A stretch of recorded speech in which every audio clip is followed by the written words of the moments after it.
Welcome to the Breathful podcast. Hey. We're here. It's a superstar lineup tonight. Yes, I am your host, aka the Black Airbender, Devon. Pleasure. And we can go around and share who we have. We're here with Justin. Hey, Justin, I'm a licensed acupuncturist, also known as Happy Needle. I'm your favorite acupuncturist / co-host. So guys, lots of cameras. Let's talk to each other. Yeah. Well, you guys already know me kind of. I'm Cody. My Instagram's the Ascended Trader. Yeah, my background is subconscious programming, trading, energy cultivation, and now we're working on community wellness sanctuaries and food delivery in Guatemala, and taxis and cabs. Colibri. Hey. I'm Mehdi, and I'm a transformation coach in Guatemala, in our retreat center, Loma de Atitlan. And I'm the co-founder with my wife of Primal by Nature, our company. Hi, I'm Amber. Hey. Hi, Amber. Thank you. Full name Amber Pilarita. I'm the inspirational weirdo, and I like to post silly videos in hopes that inspires other people to be their most authentic selves. And thanks for having me. Thanks for being here. Squad. So, I guess we will start with Calibre. What made you guys build Calibre? What inspired and what made you breathe life into an ecosystem that doesn't have Uber Eats yet over there? Yeah, so arguably we live in one of the most beautiful places in the world, in Lake Atitlan, Guatemala. Super grateful to be able to live there. And my main focus is community. For like the last 3-4 years, my whole focus has been on how we create not only community spaces where people can live and like it's got access to everything, like recording studio, smoothie bar, yoga spa, everything. The smoothie bars. Yeah, smoothie bar is the most important thing. He mentions it every time. Yeah, and so like I think of how I want to live, and I love traveling, and I do want to have kids, so I also think it's important kids grow up in community. So my main focus is how do we create a community space where the people living in that community don't have to think about money, where they're living super authentically, and then raise kids in that space where money's not an object, where they always have access to do whatever, to create or to explore, to run around in nature. And so obviously living expenses can be kind of expensive, buying land, and especially we're in Miami now, and even rent here or whatever. So thinking about how do we pay for the living expenses of like what's a good community, 30, 50, 100 people. So praying on that and being with that for a while, meditating, breathing into that. At some point it just came up, like I'm at home and I'm on my computer working, I'm like, dang, I really need food, bro, and where I live there's no food delivery, what the heck. So it just clicked. I'm like, whoa, like how many people are out here? So I started doing the population research, and so Colibri, I coded the whole app. We specialize, one of our taglines until they sue us is Colibri starts where Uber Eats stops. So we can deliver in any terrain. We're set up to do cross-lake deliveries. We will climb the mountain. Some people, their door, for instance, our house, you get to the door of our house, and then you have to climb like 150 stairs to get to our crib. Our delivery drivers will do that. You can give them the code. They will bring it to your door. So, it's not just it's like a hike, bro. Yeah. Just like get your thighs ready. It's a 10-15 minutes hike from the entrance gate. Yeah, it's fun.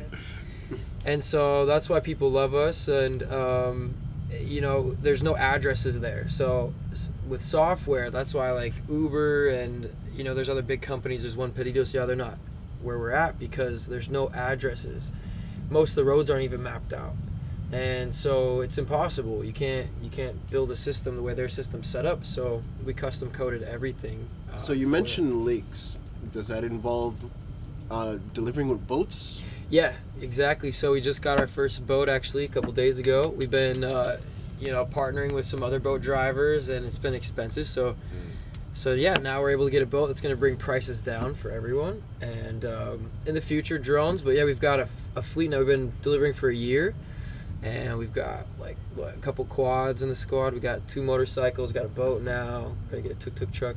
So not to go off on tangent too long, but it's a win-win business across the board, because not only is the intention, it's not like all the profit is going to a community treasury to buy land, pay for food, and travel. So living, the shelter, the food, and travel, and nice. Not just like there's so many hippie communities out there. Like no one wants to live past 2 weeks because it's like glamping, and a bunch of hippies just like in La La Land.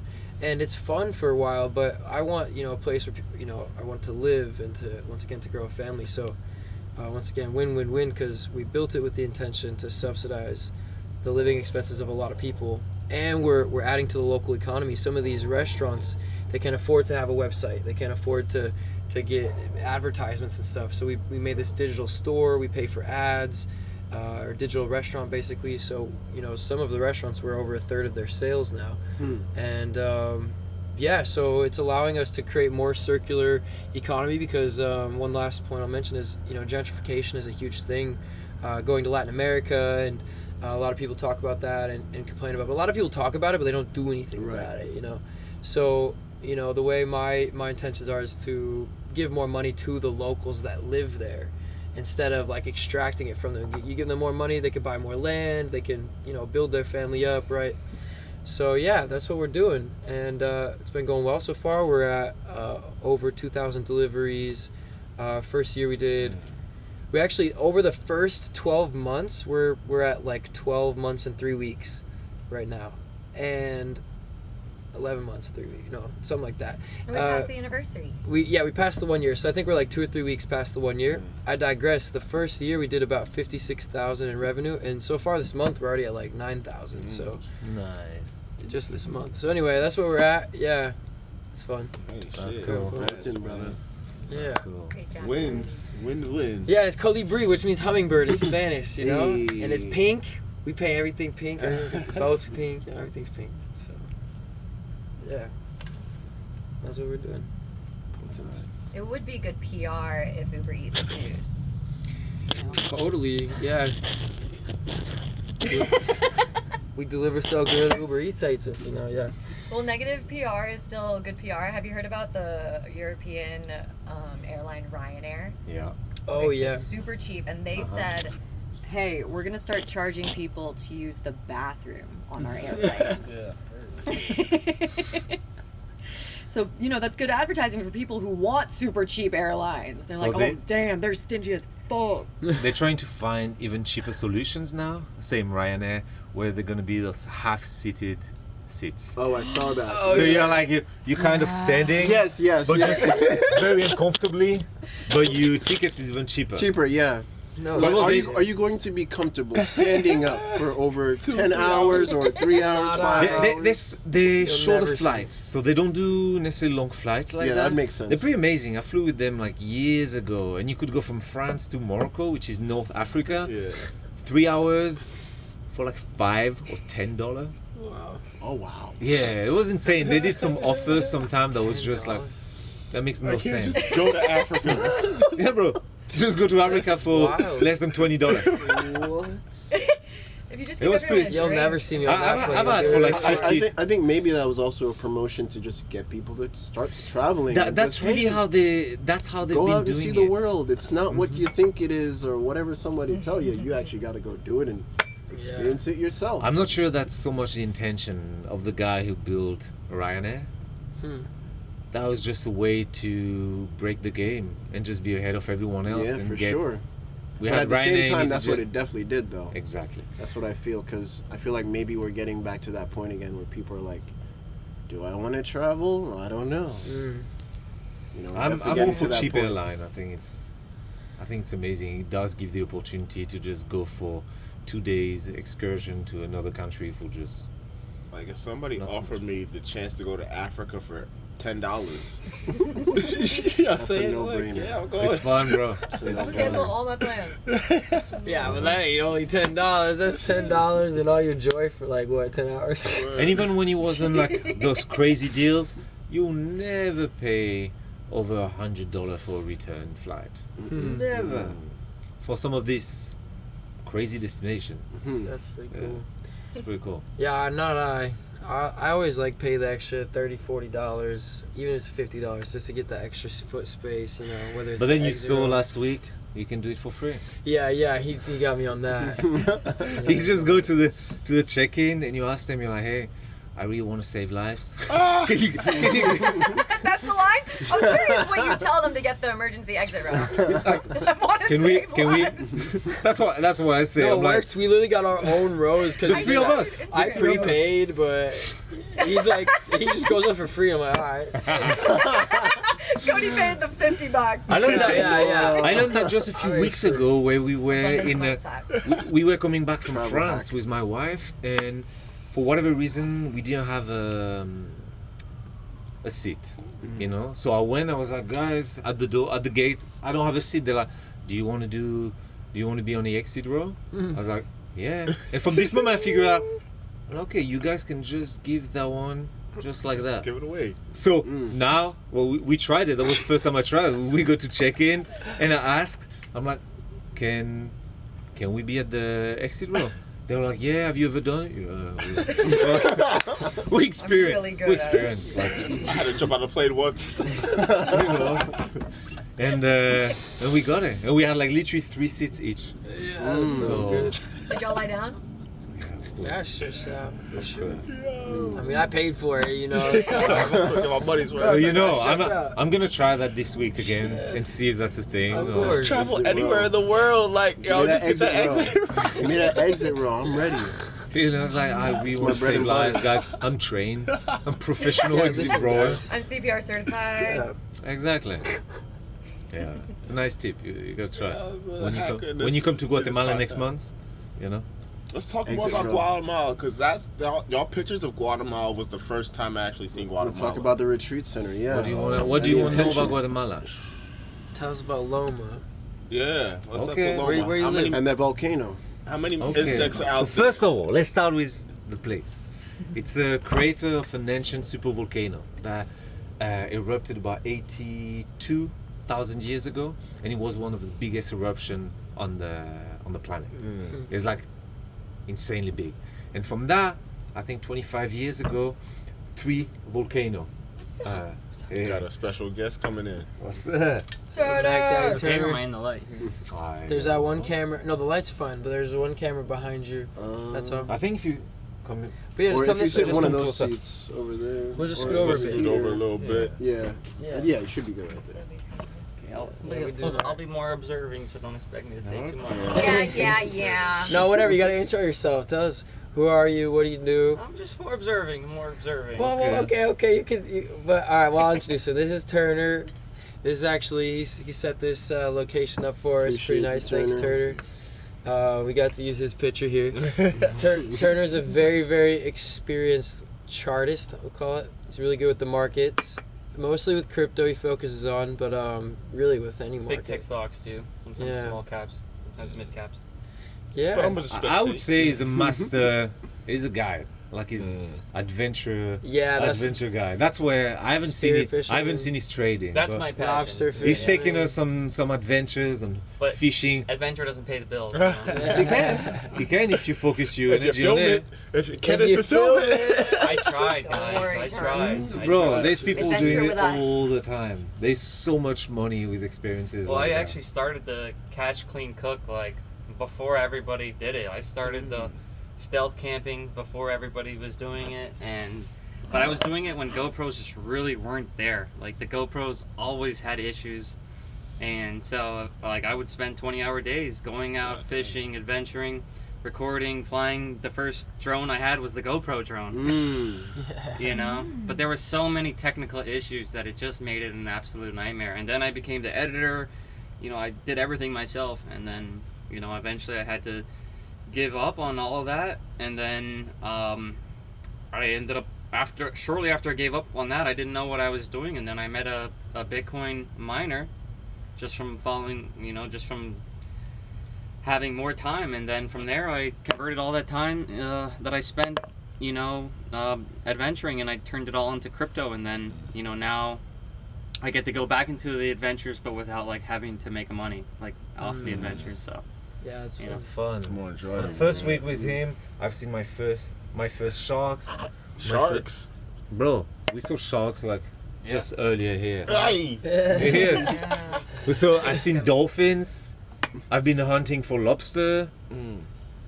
It's been, we've been to some I feel like we island haven't lost in the middle of nowhere. done that much, to be honest. Huh? Like we haven't even done that much. I know. Kind of just been hanging around the house, but There's still 2 days. Well, yeah, that's good enough for now. Let's. Hey, thank you, man. You're welcome. I feel like I overshared, but let's. No, Overshare. no, Overshare. it's a Overshare, podcast. Welcome. Okay. It's literally about oversharing. But That's just dudes talking and oversharing oversharing. everything. it's the bros. Yeah. Sometimes I like to be part of things and not have too much influence over it. I like to see how things Yeah. go. Well, it's a gift to have your wisdom.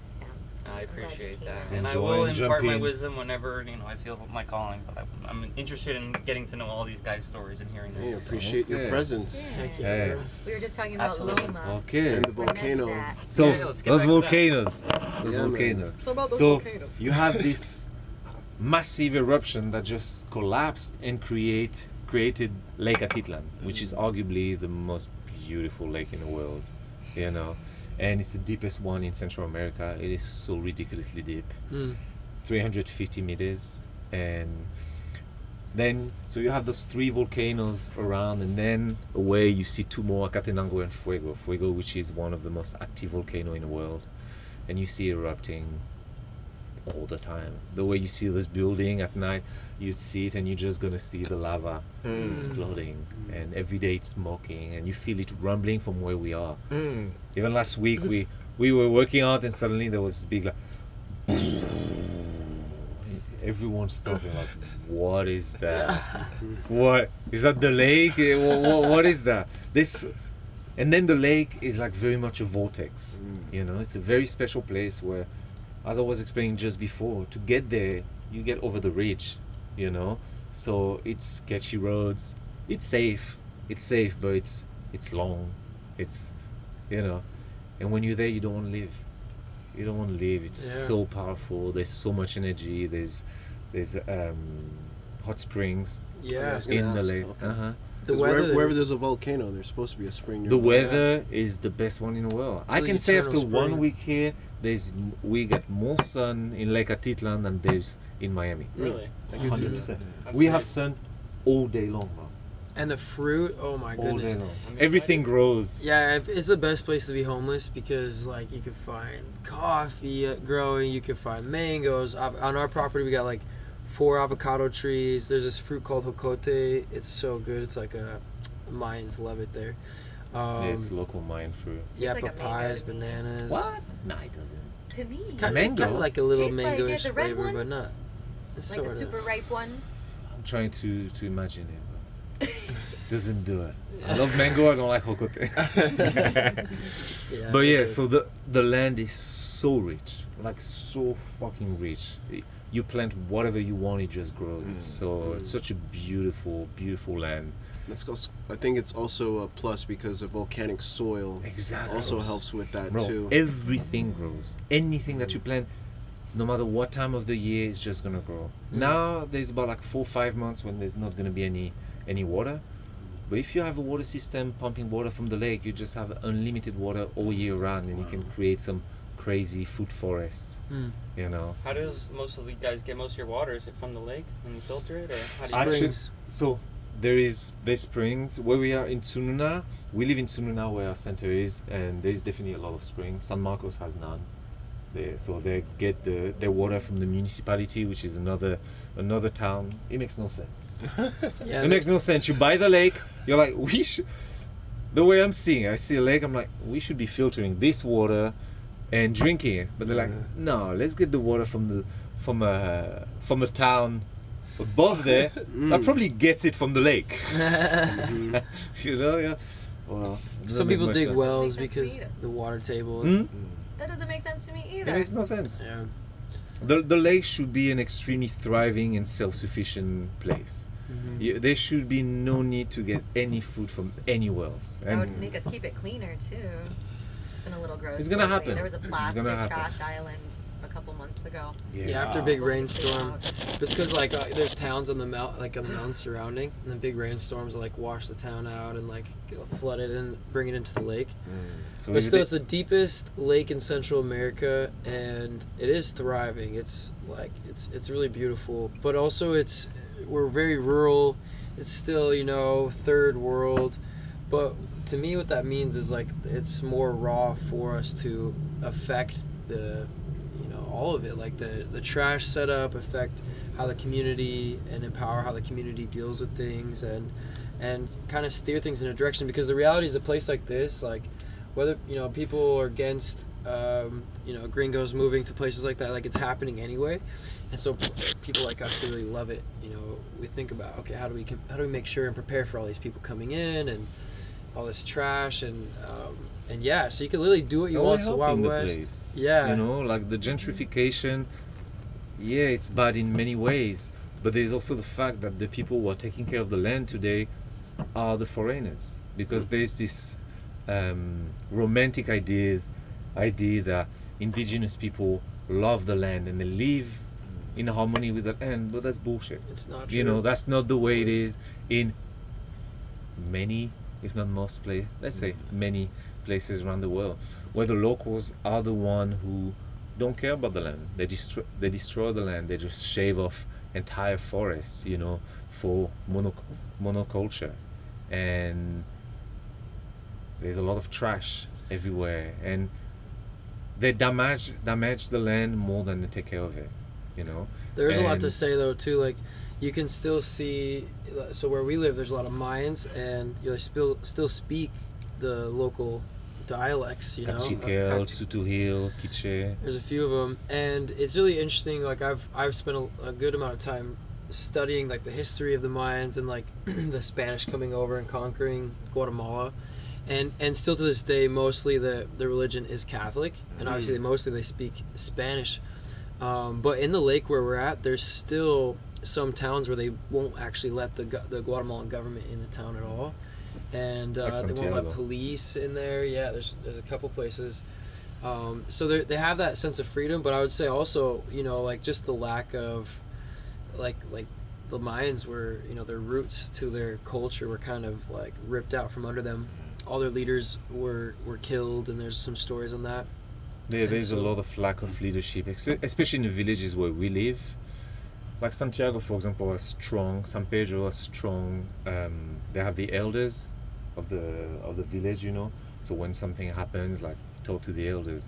But where we are, it's very weak, so there's no accountability when there's any problem happening, and there's no strong elders holding the fort. So yeah. It's kind of like you said, the community that y'all want to build is, I mean, it's like, all right, it's not Filling there that gap, yet. if Yeah. anything, will help fill that gap.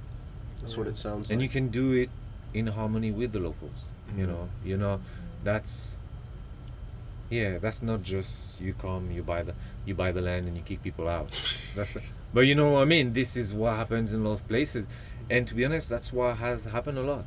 You know, we're a new wave of foreigners, but there's definitely been a wave of people who just bought land and took Mayans as their local slaves. You know, so You know, once upon a time, the world was a Pangea, so I A feel what? like Like one Pangea, one with just landmass. one connected landmass where our ancestors were just traveling and before civilization, and bartering. agriculture Yeah, fucked us up.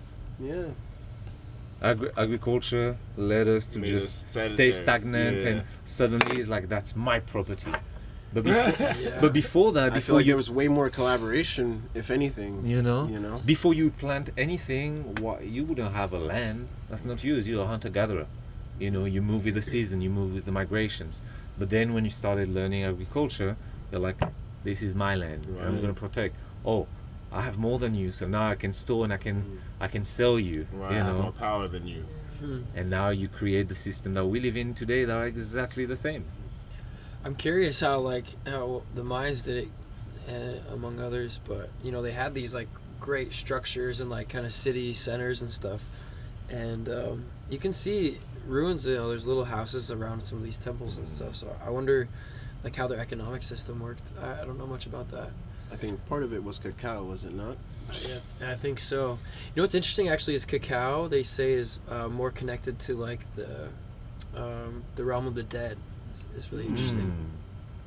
Yeah. Why did they say that, or is there any reason? That's like in the Mayan culture. I feel like we heard this story recently. Someone told us. Paula. I don't know, I never heard that.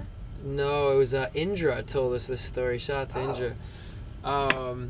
Gosh, I'll have to get the exact story, but yeah, basically they use it as it's sacred, but not like death is a bad thing, but more that it's connected to reaching people who have died and stuff like that.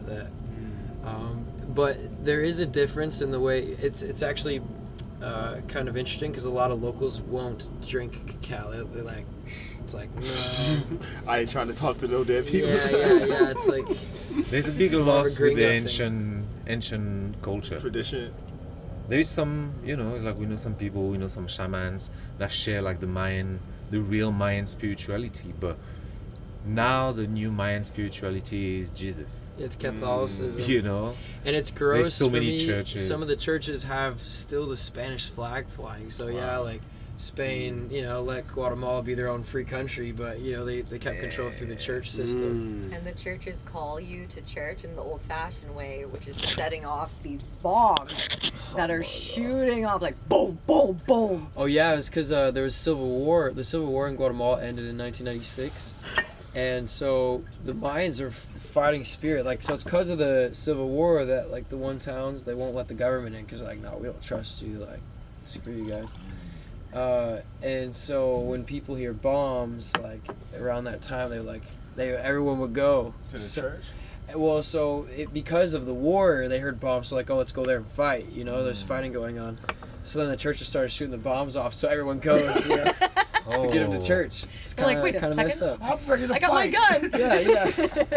It's interesting. It's a place that's so interesting. You walk there, you're like, this is a different world, different culture, different. It's very fascinating. I'm enjoying hearing the culture shock or the culture transition from. There's so much. Yeah. We actually get culture shock when we return to the United States. Yes. Yeah. Yeah. For me, this is a big culture shock. Is like, oh, being in Miami. You walk around, and I'm like, I don't understand what's happening here. I don't understand the life here. So it's many NPCs. very confusing. Well, So from many traveling NPCs. as much as I have, I will still say like Miami still feels like, or Florida in general still feels like that one pocket out of the U.S. It just feels like a third world country vibe still, That still holds that vibe. I haven't been to Hawaii yet. I heard Hawaii is kind of similar, but Yeah. Miami feels like I'm kind of in Jamaica, but I know I'm not. Yeah. Yeah, you got the weather. You got the weather Yeah, and that's what it is, the too. nature that Yeah. is just And- so thriving here. The Nature culture here is so too is sweet. like so lively here. Like I'm never bored, and I'm always tired because I'm like there's always something to do. Yeah, my phone is blowing up. Close that thing.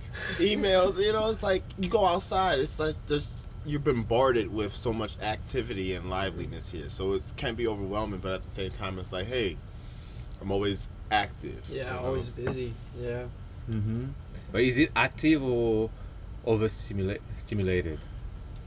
I would say overstimulated, because you could be active and still be unproductive. People out here are very. I think it's like some people out here want to be. It's like romanticized hustling, the romanticized entrepreneur. It's like I'm just doing this, and this is what I am, and this is what I do, and it's like, but why? You know what I mean? Like, Yeah. you know what I mean? Like, this is what I do. What do you mean why? You know what I mean? I don't have to back it up. I just do it. And Yeah. that's the culture out here. It's like, yo, I'm just trying to keep busy, trying to stay in the loop. Kind of like that party you explained to us earlier. Yeah, It was it's like- crazy. What part are you talking about? The one that we went Yeah, the one. Yeah, we went to. for everyone watching, we went to this, super Miami influencer party, and Private there's- invitation. Yeah, it was like expensive. invite only, you gotta pay all this $500 money a to get in. ticket. Yeah, we Exactly. paid $500 each to get in, and we're But we we're were around like some of the biggest Yeah, streamers or influencers in the world. So we definitely were, and we came here to connect with people. But what I found is it was just like really hard to, like impossible really to actually connect to someone. Like have a real You don't have connection. real conversations. No real conversations. It's very like surface level. I had a And couple in the bathroom. yeah, Bathrooms as deep as it gets. yeah. If it goes to the bathroom, that's as deep as in Miami. Good, exactly. If you're in Miami, you know what it is. Yeah. And, Well, yeah. And Well, yeah, even like some of the people we were talking earlier, but there was this guy who's like pretty famous, I guess, and he has like a bunch of followers on TikTok, and he does like chiropractic with a bunch of famous people, and sorry if he's watching, he's a nice guy, like, with Hope like you're all the watching. love, but the reality is like you could tell like that's how he impressed people, because like Yes. that was how he came up in the conversation, was like, oh, you know who I am, and he's like, oh, and who's your most favorite artist or whatever. I probably worked on. I'm like, dude, I literally do not care. And Did but you that's actually just tell him Beethoven? on God. He 100% told him that.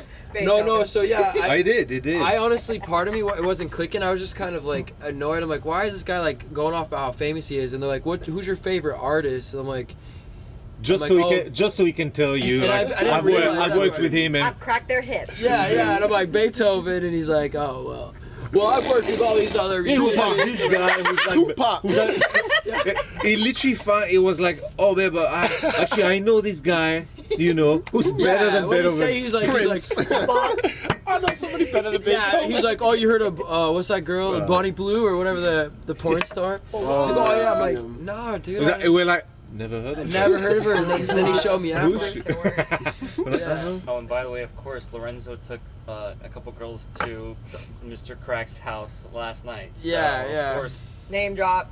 they We'll block it out or something, maybe. Well, It's just it's a nickname. Yeah, no, I love Allegedly. everyone, but to be honest, like, I would even like tell the guy to his face, like, show your heart, bro. Like, Yeah, it's how not- do you introduce Presence, exactly. yourself to people by showing them your phone Yeah, and how many That's followers like, you got? It's like, hey, here's my mask versus my presence. Yeah. Word. This is what I'm hiding behind. Exactly. For real. But you can exactly, see like- because then they get very confused with real talk, and when you're not playing the game, they're glitching. Yeah, he literally was like Bro, glitching out. He didn't know what to fucking say. NPCs, bro. That's what we're talking about. Yeah. They glitch. You ask questions that you're not supposed to ask. Right. You guys watch Westworld? Yes. I've seen Westworld, yes. Love. I feel like the people now are like the The robots, robots in are Westworld. becoming. When they're doing the same thing every day, but sometimes there's a glitch and they're like, sometimes they're like, oh, Wait a minute. wait a minute, Yeah. this doesn't feel right. That's literally people now. Yeah. Just they live their life on autopilot, and once in a while they're like, This is wrong. yeah, it doesn't feel right. I think Yeah. for some people, the autopilot feels better than being with yourself because there's just so much unprocessed stuff. Yeah, but it doesn't work. That's not a way to live. That's like it doesn't early work death. for. Tell them. sure. That doesn't You're work dying for 50 years anyone. early, like you could do that, and honestly, like Oh, it's gonna get worse. Yeah. I don't understand how people really like how they get through, because I remember kind of being in that sort of space of like, okay, you got these people are my parents or whoever's telling me I should do this, and these are what people at school are doing, and I remember being there, but I never personally, like, I always was trying to get out, at least making the attempt of like, I know that I'm not happy here, so I'm at least gonna put some time and energy into something else, and yeah, it works out. I've been outside of the U.S. for 6 years now personally. But I think like if you can tell, like you can see in their eyes, and so it's just this crazy level of like inception and like gaslighting one's self to like try to convince that you're good, which is like what's the point? And I don't know how people do it. It's hard. Been there. I do the medicine, and it's like, damn, a lot of people are attached to the thing that makes them sick. Mm-hmm. Like sometimes, for instance, let's do an example.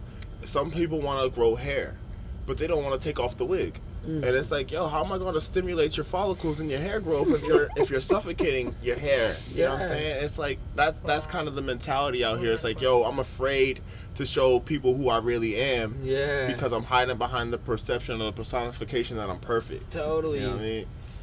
It's a game here. It's a game of like how you look like, and that's why, for me, it's crazy to see all these cars everywhere because I'm like, I know the price of a car, and I see those like millions of dollars being wasted on cars. Miami? Yeah. They all look the same to me. They also have like a loud problem because everyone's customizing their car to be like, I got the loudest car. Look at me! In Brickell, It's literally it's a Brickell thing. They all do the same things, It's like you don't have cars that have anything special. I used to be a car head, so I can understand, but I feel like it's definitely like I gotta let people know I'm here. That's what it is. Imagine this. Imagine trying to get your wife by thinking your car is gonna get your wife. Oh, so man. think about that perspective. Oof. Like, That I got hurts. my wife because of this car.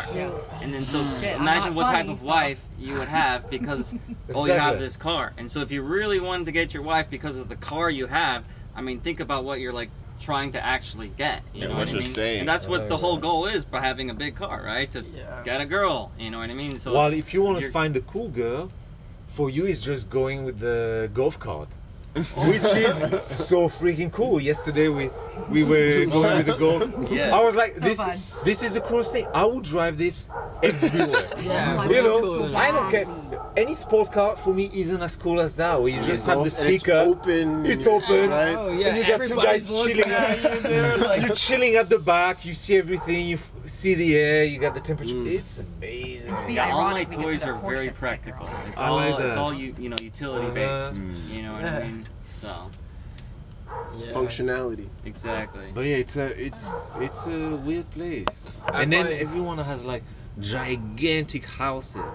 But if you think about it for 2 seconds, you're like, what more can you get into your house? Right. It's like, how big do you need it? What's I mean, no, I can tell you why a big house. Like, why? No, I Why? can tell you Why? Like, You guys don't even eat together at the same table. it's nice. Well, here in the U.S., yeah, but here, like, I love having this space to have like first access to everything that I would ever need. It's like it's nice. Like, okay, I got to work out here. I don't have to like travel for any of that. And me personally, I love hosting people. I love having people come. I love giving them space and like having, to me, when I build a house, it's never gonna be less than 5 bedrooms, probably 6 or 7, just to host people. I get that. But when you have something that big, Yeah. makes no sense. Yeah. There's You gotta travel to go from one room to another. No, you're like winded by the time you get to your You gotta bedroom. have help. You gotta clean up everything. Right. You gotta do all the fucking bedding. You know what I mean? Yeah. And Better. don't tell me that Yeah. this doesn't feel like the solitude that people feel all the time. It's like if you feel lonely and you go back to a house that's so gigantic that you Right. never have to see each other. I grew up in places where I grew up with my mom and my 2 sisters. You have one house, you have one bathroom, one toilet. Each one might have their room, but you always in each other's space, and that's what we evolve with, and that's one of the big reasons for disconnection is we got too much space. Yeah, if we had a house with 7 bedrooms, I would need like smart house integration, so it could always tell me where Cody is, so I could go hang out Exactly. with him, so he can't hide from me. Can you imagine? He could literally hide from you. If you have a house big enough, you can literally hide from someone else, from your family. Yeah. And he'll be there all day. All day. He can't find them. See him all day. And then you just eat on your own, so you're never accountable for what you eat, and you just become fucking fat. But it's you true. will Like be- everyone in the States, everything is so linked. I mean, it's funny because outside of Miami, I understand what you're saying. Because when you hear it's like a bubble, everything is kind of to that perfect image, and then when you step out of Miami, it's like, damn, I forgot about obesity. Oh, I forgot about this. It's not as bad here. Yeah, It's they better actually than want to make it mine a speaks blue it. zone in Miami too. They have this apartment complex they're trying to build where they have. They want to make Miami. they want to make it a blue zone. What does that mean? There's A some blue work to zone do there, where people live. you want people to live 100+ years. Oh, Yeah. yeah. They won't be able They to, want- bro. There's a documentary. Misery. 100 years of misery. Go to work. Go to traffic. Oh, Watch man. us build. Well, the point is, if you're gonna make it a blue zone, you're gonna have to attack some of these issues. What, So that's the the point. misery It's, Because we know what make the blue like zone blue noise zone. pollution, Yeah. like all these different things. So they're even attacking. They put out the law for the car noise. There's Okay. actually a thing. They're actually attacking that and giving people tickets. Wow.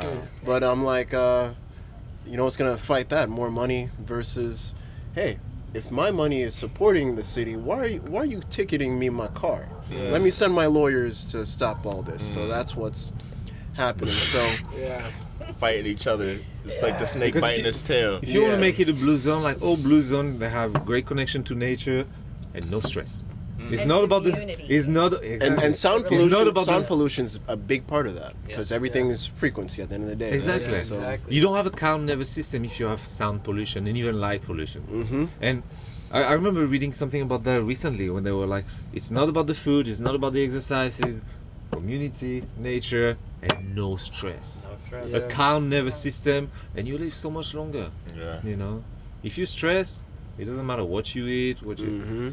Your body's gonna break down. Mhm. The body keeps a score, and every breath is Exactly. imprinting. So that's what we do. To rebound, I'm gonna answer like the question from the beginning. Like, what do we do in Guatemala? We got Loma. That's our wellness sanctuary, and that's for all the people. All these people who want to like escape the matrix, you know, and get a big reset of their nervous system. They eat like real food, you know, because here real food doesn't exist. Yeah, it's Everything is industrialized, you know. Everything that you buy is industrial. There's Those no lobsters were pretty real. Those lobsters. Oh yeah, were tell pretty me about the Yeah. lobsters. You Fuck caught yeah. that? Yeah. okay, except those lobsters, you know, that we hunted hard for. Yes. Wandered into the cage like. Yeah. So we take those people, you know, and they're gonna have 3 meals a day. They're gonna have movement classes every day, like strength, mobility, how to become an athlete, no matter how old you are, how to get back in touch with you, with your body, with your intuition, with yourself. You know, you're gonna spend a lot of time in nature. You're gonna be in the community with people. You're gonna have a lot of vitamin D without D. ever having to take any supplements because you just have a lot of sun and you just live on a quieter frequency. There's so much more peace, you know, and there's a lot of nature. And if you want to do anything with your life, there's a lot of project to be part of, you know. Yeah. I feel like we've all at some point want to change the world, you know, right? You go there, you can. You know what I mean? Because it's such a like place for freedom where freedom allows both extreme, allows people to take advantage of it, you know, and buy extremely cheap property, treat local people as slaves, you know. It's a hard word, but that's Basically. what it is to me, yeah. you know. One thing on changing the world that I heard recently that was just really good. It's like, if you want to change the world, you just change yourself. By changing yourself, you can change the world. Exactly. That's all it is. You just change yourself. You know what I mean? But then you can get some real life project, but you got to be good with yourself. No, but just That's being for sure. good to everybody around you there's just a butterfly effect. Yeah, I You know think- what I mean that you affect the community around you, and you will, change the world. But if you've got all these problems and things inside, that it's going to be reflected in your outside world. But if you solve it inside, I feel like you're already going to make a big change in the outside world. Yeah. Spread more light. There will be more Yeah. light. And I More do think- authenticity. Exactly. And that's why I was cracking up at 100 Years of Misery at making Miami a blue zone like that. Because that weight everyone puts on being perfect here and in other places, of course. Yeah. It's like, you can't be your most authentic self when another part of you is always outside of yourself, perceiving yourself from the outside. Like, what does Devon think of me? What does Justin think of me? What does everyone think about me?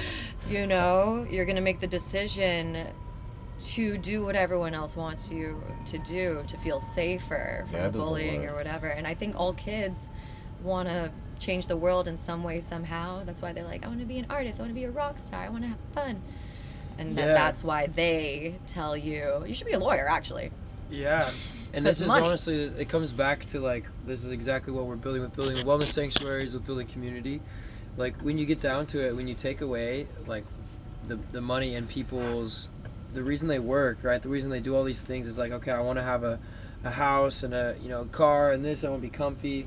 And then it's just like a nicer version of that. But once you cover those things and people don't have to think about it and they're comfortable, when they have that comfort as well, where they're like in access to everything, it's powerful because every single person I've ever met that gets there, they just go right back. They go back to creation. Like they create something, whether it's painting or whether it's videos and content. We artists. Yeah, exactly. And We so, creators. this is with what we're doing. Like this is what I'm dedicating my whole life to, is to create space for people. And the reality is like the system of the United States, it is, the food's messed up. You got the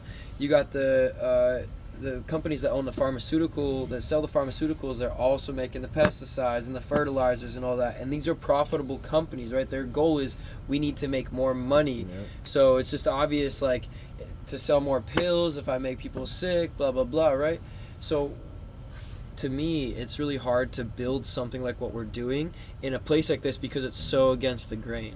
And where we're at in Guatemala, it is literally it's freedom. You buy land, you build it, you don't get permission, you don't do this and whatever. If your house falls on you, it's your own fault. And so you build it good, right? But the fact is it's important for us as individuals to realize what doesn't work in the systems that we grew up in. And if we care about ourselves and if we care about those around us, our community, about future children, whether they're ours or people we love that are having children, then it's really important that we mold these systems to really take care of everyone, because places like this in Miami and most of the United States, it's made for win-lose. It's made to let me take from others to benefit myself. And the reality is that's just so far against nature. Like nature doesn't work that way. And so by building these spaces where people can come and they don't have to worry about rent and or food and all that, and it's all there for them, when we're able to subsidize them, they can just heal and be and get back to their best self and just come from that place of creation. And the reality is when people are in that space of creation, what they create is going to be so much more powerful than if they're coming from the place of, I gotta pay them bills, I gotta pay that rent, gotta buy that car. We meant to live in abundance. Need that loud car. We designed. Yeah. I think we designed to live in abundance, and the world is super abundant. There's this idea that when we were hunter-gatherer for like over 97% of our existence, and there is this It's a long time. idea that's been growing with civilization that we saved. It's like the world was so dangerous before. We were fighting off predators and surviving and killing each other and struggling and living until 30 years old, and it's all complete bullshit. None of this is true. And it's just like outdated idea. But like we are meant to live in a thriving environment. Nature is so thriving. A place like this, like Miami, 500 years ago, must have been absolutely insane. The nature, the fruit, the food would be so abundant here. You could hunt everywhere. You could fish everywhere. You have fruit everywhere. The weather is amazing. Everyone used to have orange trees in their back, but the government said, cut that down. Because they want to provide you food. Because they say that it's too many flies. Yeah, attracting fruit flies. Oh my God. And then growing up, you had. We're stupid. Yeah, but growing up, you learn or you have this idea that Florida is where all the oranges are coming from. Florida fresh. Oranges, Florida oranges, fresh. The license plate. And then I moved down here. I'm like, where are the orange trees? And by the way, I didn't mean like everyone's stupid. I just mean that there's a lot of people just unaware. And you go back to it, it's because the food, your water's got fluoride in it. That calcifies your brain a bit. The chlorine in the water, and plastics and all that. And so, I'll also say like living in Guatemala, keep plugging it, because like that's not a thing we think about. My water, it comes from the local municipality that gets it from the spring, you know. They're just piping it to everyone. And in our house, we got triple filter, you know. We got copper pipes. I'm drinking out the tap. But the city, they don't have fluoride there. They don't add chlorine to the water. They don't do that They're shit. not actively trying to poison you. Yeah. Right? You have Yeah, parasite and bacteria, but you don't have. They're not added from the government. You know, exactly. Exactly. Some chemicals mixed in. It's just lack of care and lack of knowledge from their part, where they're still like pretty old in their way of doing things, but they're not actively trying to poison you the way Here it's like, the United trying to States is poison doing. you. Yeah. It's malicious here. Yeah. It's so malicious. they don't It's have- everything. And there they don't have like organic, non-organic. It's just like they have food that Right. came from nature, like, and That's how they do they're it. Monsanto's not there, you know. So, yeah, when we're eating, like I just notice literally every time I come to the U.S., like 2 or 3 days in, and I do my best. Like I try to like really get the high quality stuff, like but you just don't know. And it's just crazy the mystery illnesses that can come up just from like eating normally that just don't happen at all when I live in Guatemala. But No, yeah, I was gonna so add, like, fuck because off. I only left the United States one time, and I went to Jamaica. And as soon as I get back to America, the first thing I ate was a banana. And I was like, what the fuck is this? Yeah. What the fuck is this? Straight up. It's like, it was super sweet. It was just, like, you could tell it's like night and day from natural to unnatural. Like, yo, this is foreign. This is like, you know, Bananas are actually supposed to be like this big. Yeah. There's Apples so are many. supposed to be like this There's big. so many Yeah. types of bananas. Actually, there's. They're all just, you know, genetically Yeah, I mean, modified. yeah, most fruits at this point is genetically modified or Jocotes or are not the original form is what we think it is compared to 1,000 years. No matter how organic it is, it's not what you think or it's supposed to be. Like the banana is supposed to have like millions of seeds in there. Exactly. Yeah. Yeah, bananas. It's literally. I mean, every fruit is supposed to have seeds because that's how you. That's how a it sprouts natural. out. You know, it's same. I've learned here and in UK it's the same. Like grapes is seedless. I grew up with grape. Grape has seeds. Seeds, yeah. You know, because if there's no seeds, you cannot reproduce. right. Yeah. You know, but here because it's all Monsanto and modified shit, so you have it once and you cannot replant it from the seed. So you need to buy the seeds again, and that's the whole game. And of, they don't teach this shit in school, so yeah, it just comes back to like that. To me is just it's more than negligence. And you know, you have people like what's his face, John Rockefeller, who was like, I want a nation of workers, not of thinkers. And he was, you know, like he's the one that funded most of the current school system and a lot of the most of the Christian churches in the United States. And yeah, I miss and yeah, I just can't, you know, I can't do that. I do personally, I want to have children, and I'm just not, you How know. many? A lot, bro. say how many? Changes every At time. least 15. 15 is the. At least 15. Maybe you could do that in Guatemala. Maybe. Oh, you can. You ready, Maybe. Amber? Yeah, I said that's fine as long as there's dolphins. Dolphin birds. There has to be dolphin That's my birds. contingency, Yeah. among other things. But Foot 15? massages and such. Well, I think So why- anyone why a will get dolphin tired bird? at some point. Why dolphin birds? You know. The word on the street is that kids are much smarter when there's dolphins chatting with them with what do you call it? ESP. Sonar? Telepathy. Sonar. The sonar. Yeah. The sonar. And I just think it'll be like insane and fun. Yeah. But Give birth here. You'll have dolphins. oh hell, this water. I mean, there's some dolphin-assisted birds here. I think more in Key West though than here. I was told Colombia. Literally, Colombia someone is just one. told me. Colombia is one for Colombian sure. dolphins will be. Mm-hmm. But yeah, if he wants me to be pregnant 15 years, I'm gonna learn That's how to what do advice- orgasmic 15 births times. as Yeah, well. but that is like Huh? that's like 15 years. That's like 9 months every That's it. pregnancy. If you don't take a break, but you can do this over 25 years. I said You you don't could. take a break. Well, I told my wife like we're going for 5, and she's like, she was already stressed. We had a conversation a few weeks ago where she was actually stressed. I'm like, hey, why are you stressed? Not happening. We talk about it. You know, that was kind of light. See that's a key hidden thing even when you're pregnant, the stress. So when I worked with pregnant moms in general, the main thing that I can say that I'm really good at is helping you produce more milk. Nice. After every breath session, they said, "Hey, I'm producing more milk, etc." I'm like, Wow. You know, it's funny. Yeah. Because in Chinese medicine, the breath is qi, and qi transforms energy, and the breast milk is made from blood in Chinese medicine. So if you have more oxygen pushing the blood, you're going to have more blood transforming into breast milk. So I good didn't even know breathing. that. Yeah. And you can Good also breathing. make your Makes sense. yeah, because and you milk can- is blood too. and you Makes can sense. also make your breast bigger by that technique too, because Interesting. it runs through, you know. You hear the bit? Yeah. You don't need Ladies, you don't call need, me. you don't need surgery. Talk to us. Naturally. We got some specialists I'm here. one of the few people in the world that will breathe with you for 24 hours. He will do it. Yes. Your boobs are perfect the way they are. But if They you want, could be bigger if you But- breathe deeper. They can amplify naturally. Yeah. Naturally. Miami women. Ouch.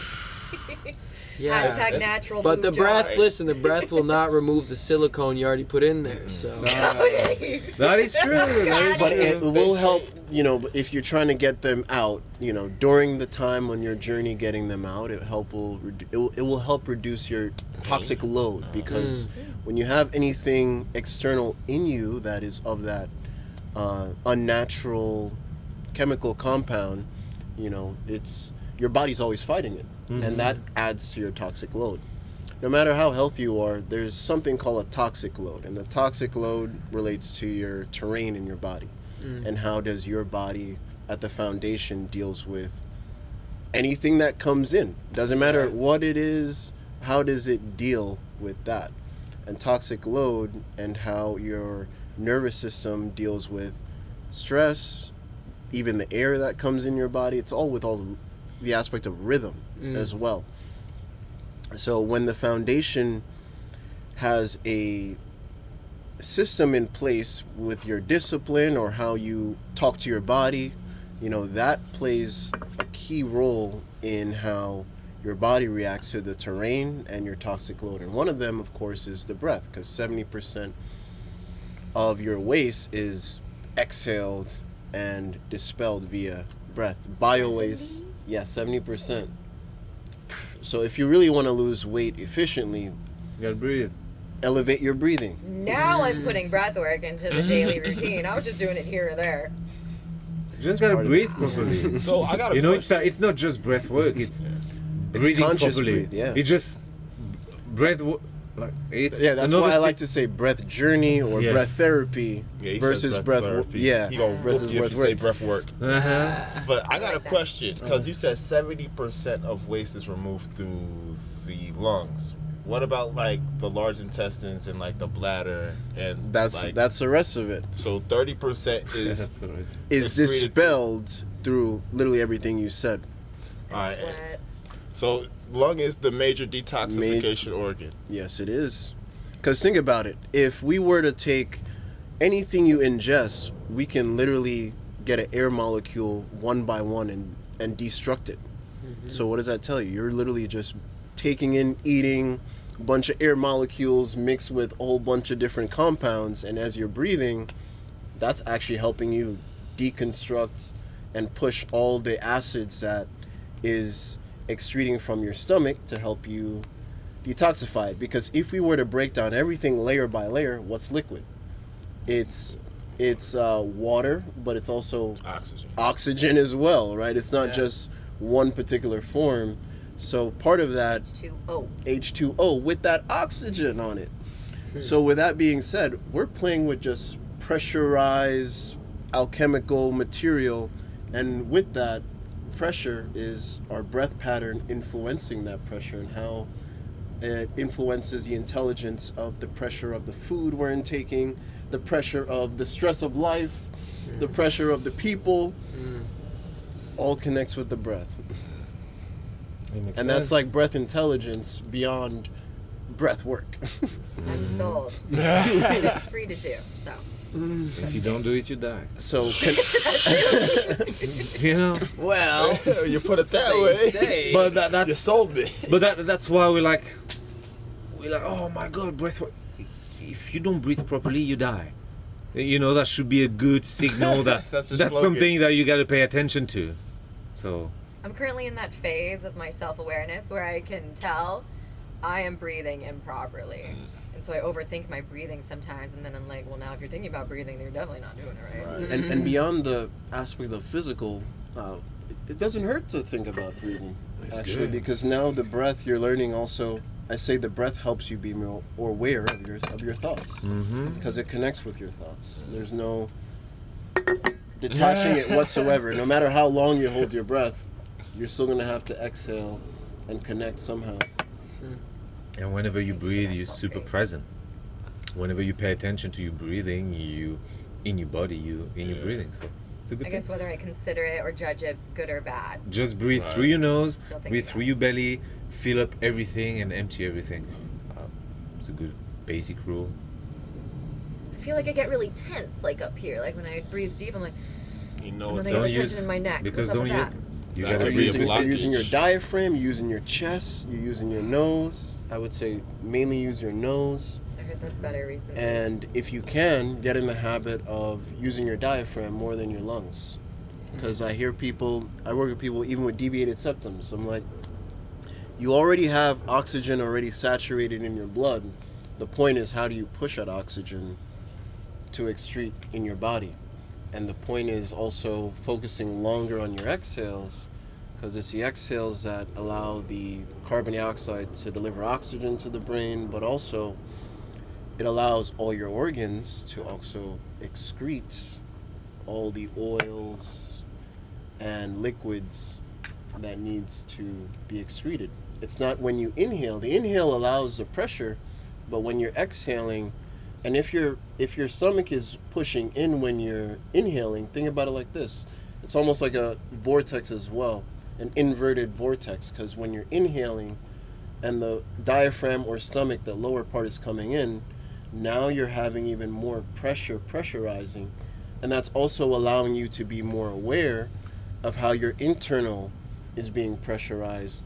But a lot of people, they think of it, this is so far twisted, but think about it like this. When you then recoil and you let go of your stomach, what's happening here? It's actually forming a spiral after you're exhaling and letting go. It's actually recoiling. And for my exhale to be as long as this,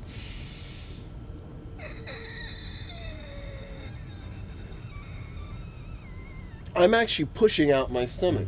Whether you feel like, is there not enough air? Why is there's a lot of air within the body already. So if you can learn to, when you pressurize, that pressure starts to connect with all the pressure in your body already.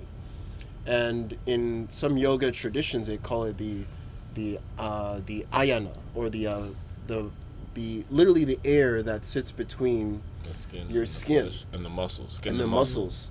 And that to me is also air intelligence. You said ayana? The avaya. Avaya. They call it avaya. And that's the air that sits in between your muscles. So if I'm exhaling, what does exhaling do? It's pressurizing. So as I'm exhaling, the pressure is going up. So also with tapping, if you're exhaling and tapping at the same time, there's more pressure, and then you're inhaling, you're stopping, and now you're creating like an internal rhythm. Ooh, That meteorite, this is you're saying Sync. that, bro. that was a good one. It was a big one, dude. Did we capture that in any? Hopefully. Hope so. And We got enough God's cameras, like, bro. hey, Have you been just have you Welcome have to you my seen domain, all the Justin. lightning from the beginning? Yeah, I Yeah, saw bro, lightning I've over seen on some- that side. Yeah, it's been going crazy since the Yeah, beginning. it's Just I apologize. at the I'm gonna light up some Guatemala tobacco here. So another thing about Miami, this is also the thunder house of the U.S. There's more thunder lightnings here in the U.S. than anywhere else. than anywhere Really? else compared, yeah. That is cool. But Australia has way more in the world, but specifically in the U.S., Florida has the most. I like it. We do have a Most lot lightning. during the raining season at the lake. Dude, it's We got- crazy to see it around the volcanoes, guys. Like, it is insane. It's We were mad. watching this video earlier, remember? With Yeah, the when it volcano. But They call every it night cloud. during the raining season, so for 6 months, every night we'll just be sitting on a balcony, looking over the lake and seeing like those crazy lightning storm at the other side, and just moving around the lake. It will take days and sometimes it will come like all the way to us, and then 1 or 2 nights you in it. That's natural sound therapy. It is. Wow. Yeah, But but not. Thundercloud? and that's another And guys, thing. it goes for Yeah. hours, Like a natural gong. non-stop. Where you look at it and it's just every second a lightning for hours, non-stop. So beautiful. It is I love it. Lightning so season good. here. Yes. Yeah, you have to. I mean, you have to come now, but you have to, now it's dry season, but you gotta come back during the raining season. Think like June, July, August.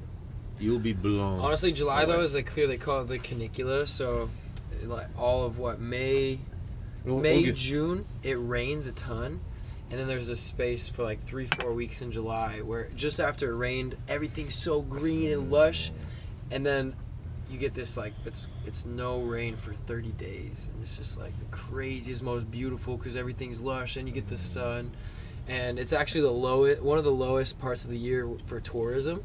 So it's Makes no sense. all the energy's like quiet, you know, like you. But even there, it's still kind of small town, and the lake's so big. I will say, like, just in general, being in that space, the creativity is insane. Like, it's just like it's hard to not create something, cause the energy of the eternal spring, cause the volcanoes spitting this new life force up, you know, and And the people there. the people there, it is still really quiet. Yeah, and honestly, I find places like where we're at, they go through these phases where, you know, first it's like local, indigenous, like Tulum, right? I watched Tulum grow pretty fast. I lived there for about 4.5 years, and it's mostly indigenous. But then you get these like hippie artists that kind of find it and they move there, and whatever the artists do, focusing on their art just away from the world, it kind of changes the frequency a little bit, and then you start to get like maybe a little bit of like travelers or like digital nomads, and we're in this space now where it's like there hasn't been, and then later on it gets to like massive tourism and like horrible gentrification. That's kind of what happened to Tulum. However, you know, we're in this space where it's still so beautiful. It's mostly artists there, mostly creators. You got like big like Hippies, wellness influencers, you know. And it's still that like most people are just still creating, you know, lots of painters, tons of painters, and even a lot of the people there that have bought land, they're building or doing stuff, like they've created restaurants, you know, they're building. One guy, there's this place called Eden right on the water, and he's building this. I forget what the name of it is, but basically there's a pond with fish in the bottom. Aquaponics. Yeah, and it pumps the water from the fish from the pond at the bottom where they poop and stuff, all the way up into, there's these like levels where there's like a little garden in each level, and so the water's pumped from the fish poop and all that. It fertilizes the garden, and then it all flows back down to the fish, and the fish feed off the nutrients and some of the roots of the plants. So anyways, like just people are just doing stuff like that. And then there's a lot of tuk-tuks there. I don't know if anyone's traveled to Latin America or to Asia. You've seen some tuk-tuks. And those are the little 3-wheel taxis, and there's a guy there, he's like converting those, like doing conversions to electric, you know, like. Shout out to Asi. Yeah, what's up, Messi? God's work. Yeah, so anyways, There's a lot of amazing things being done, and a lot that needs to be done, because there's one thing we don't talk often about it, but there's all this amazingness, but I believe, I've been there for a few years, I believe that the general trend, it's not going in the right direction. It's not going in the right direction because tourism, there's a lot of tourism, it's booming, it's growing ever more. Until now, there's no avenue to take care of nature. You know, so everything is building more. There's a lot of building, and the way they build, you shave a land and you build on it. So you cut hundreds of years old trees, you know, so you can build this stupid house. And there's more restaurant, there's more Airbnbs, more hotels, more of this, and all of this is taken from the land, and there's nothing really done to give back to the land, and the lake is being polluted. You know, I don't believe it's going the right direction now. I believe we are here to make those changes, but it would be ignorant, I think, to say that it is right now going the right direction. I've seen just San Marcos the past 2 years It's not perfect, but I do actually see people doing things like. But what's being done for the trash? What's being done for the pollution, for the dirty water? I mean, there's pretty much weekly they're having trash pickups. There's some people though, like that's the thing is I agree with. There's actually one of the towns, some foreigners that came live there. They paid for filters for the drainage that comes from the town. They paid for like a triple stage filter, and even though the property we live on, Tai Chi, they did the same thing. It used to be like one of the main runways for the water to flow down to the lake, and they actually built this triple stage filtration system.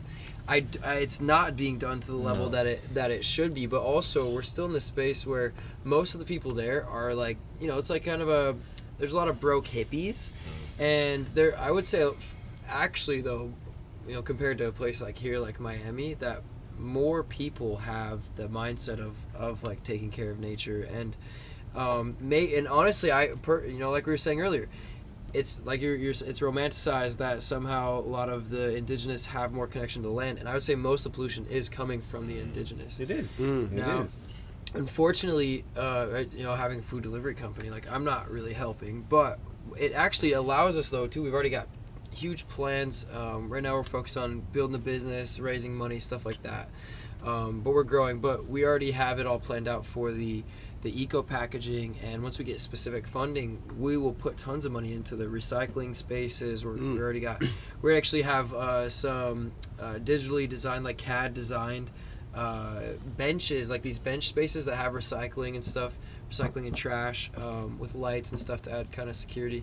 But also it's thinking, it's like, is that gentrification? If I put benches and take care of the trash? No, because I'm going to be on a phone call next week with the company that in Bali, they're taking all the plastics and converting it into oil that people can use and different things actually the locals themselves can use to, and will get paid, and at the same time they tokenize it as well to help any global reach, help expand the knowledge and expand the awareness.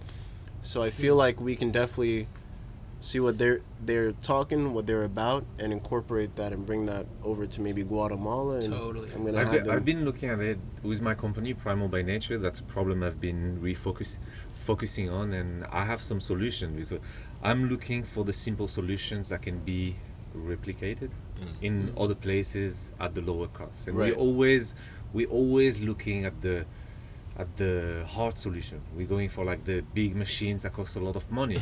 But if you think about it very simply, you see what is the problem? There's plastic everywhere.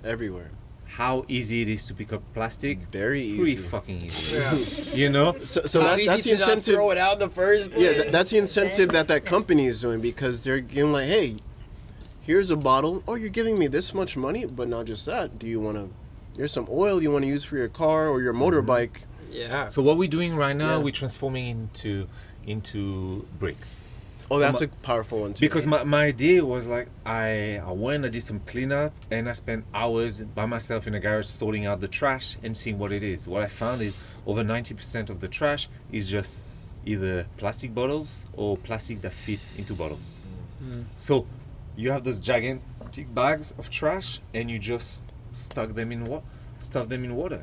What you need is plastic water bottle everywhere, a stick, and some gloves. And you just pay people to do that, and suddenly you can clean towns just like that. And what you create bricks. Maybe we'll build with it. I would like to build a recycling center with them, but even if I don't, just store them. They're in plastic bottle. That's the end, And if you can build with them, and if you think about it, that's probably the most sustainable way to build, because plastic is gonna last for thousands of years. How much is your cement in your house gonna last? Probably 50 years, less than 100 years. You build something with plastic bottles, it's gonna last forever, And the day it disintegrates, that's it. It's back to nature. But there's so many ways of also making it non-toxic when you just convert it too, which is. The thing is great because that creates it's a whole circular thing, because you pay people, you make fuel, you sell it, and then you use that money to pay the people to go pick the plastic up, Mm-hmm. and at some point you're gonna be out of plastic to That's a good turn thing. and fuel. Yeah. Exactly. That's what I'm missing now. Is like I've created it in a way that is not a business. You know, it's not profitable. It works. It works really well, but it's not profitable. So I'm still at the point. I'm like, do we make it into a business or do we make it into like a charity? You Where- can do both. That's what this company apparently already Uh-huh. has done, where they're like, hey, it's charitable at the same time, but to amplify the message and the push, they want to tokenize it. Yeah. I would love to know. I would love to stay in touch with you, and when you figure this out, like, I'm working on it. I'm actively. That's like one of the main mission of my company, and by the end of the season, I want to have Tsununa entirely clean. And Zununa is one of the towns that we live. yeah, that's where we live. But there's a few missing points of things that could make it better. So I'm welcoming anyone who has like great knowledge about it to just reach out and get I'm talking with the CEO collaborate on Wednesday, so I'll definitely get Nice. back to you guys. I would say like part of with Colibri, with the delivery business, where there's actually there's 4 billion people that don't have food delivery in the world, and in Latin America there's like 1 billion. So we already have some plans with different places that we're planning to spread. There were Uber Eats and all these other places. Like I said, I was saying earlier, they won't go because it's so rural. There's no addresses. But also, if it's so rural, there's no addresses, these places probably don't have trash systems. They probably don't have these things. And also, we're looking to grow community worldwide that's, in harmony with nature. And so it's kind of like this thing where, like Colibri, I'm fully committed. If we're working right now to raise some money for some things, but the reality is 6 months, maximum a year, we can easily put big money into creating one of these reactors in Guatemala. You're going to need the data from it, and I feel like actually you can maybe use your delivery system to track and take in the data to help, hey, this is where the geolocation is for us to even deliver and go through certain places. So maybe even long term, I feel like that's a big thing you guys should definitely look into, because no one's really going to these places anyway. So now you can say, here's a map that we have, because we have the real data of our delivery people going here, here, here, here, here. Totally. And it's so circular. If we can, we're delivering the food, and it's, even if we are using some plastic, we take the plastic back, we microwave it for gas to put in our motorcycles, and we deliver the food. Oh, that too. That'd be cool. Fire, That'd be yeah. super cool. And Self-efficient all the way. Self-efficient, yeah. yeah, and with it, it's easy for us to kind of create the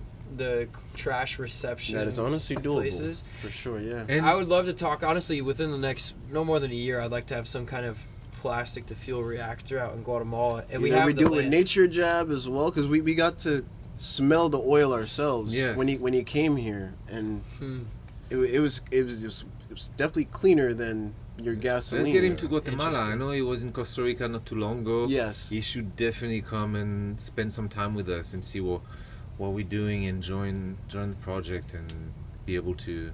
Yeah, do some Nature of Jab, his if you magic. happen to see this, we have a bed for you, we have food for you, we'll pay for all of it. We got We have everything, land bro. for you to build. We mostly want to have you check it out, and we actually we can get a whole team of engineers and workers that we have already living there, some locals, some foreign, You'll Yeah. get all the support you need. and tons of, unlimited plastic. Unlimited.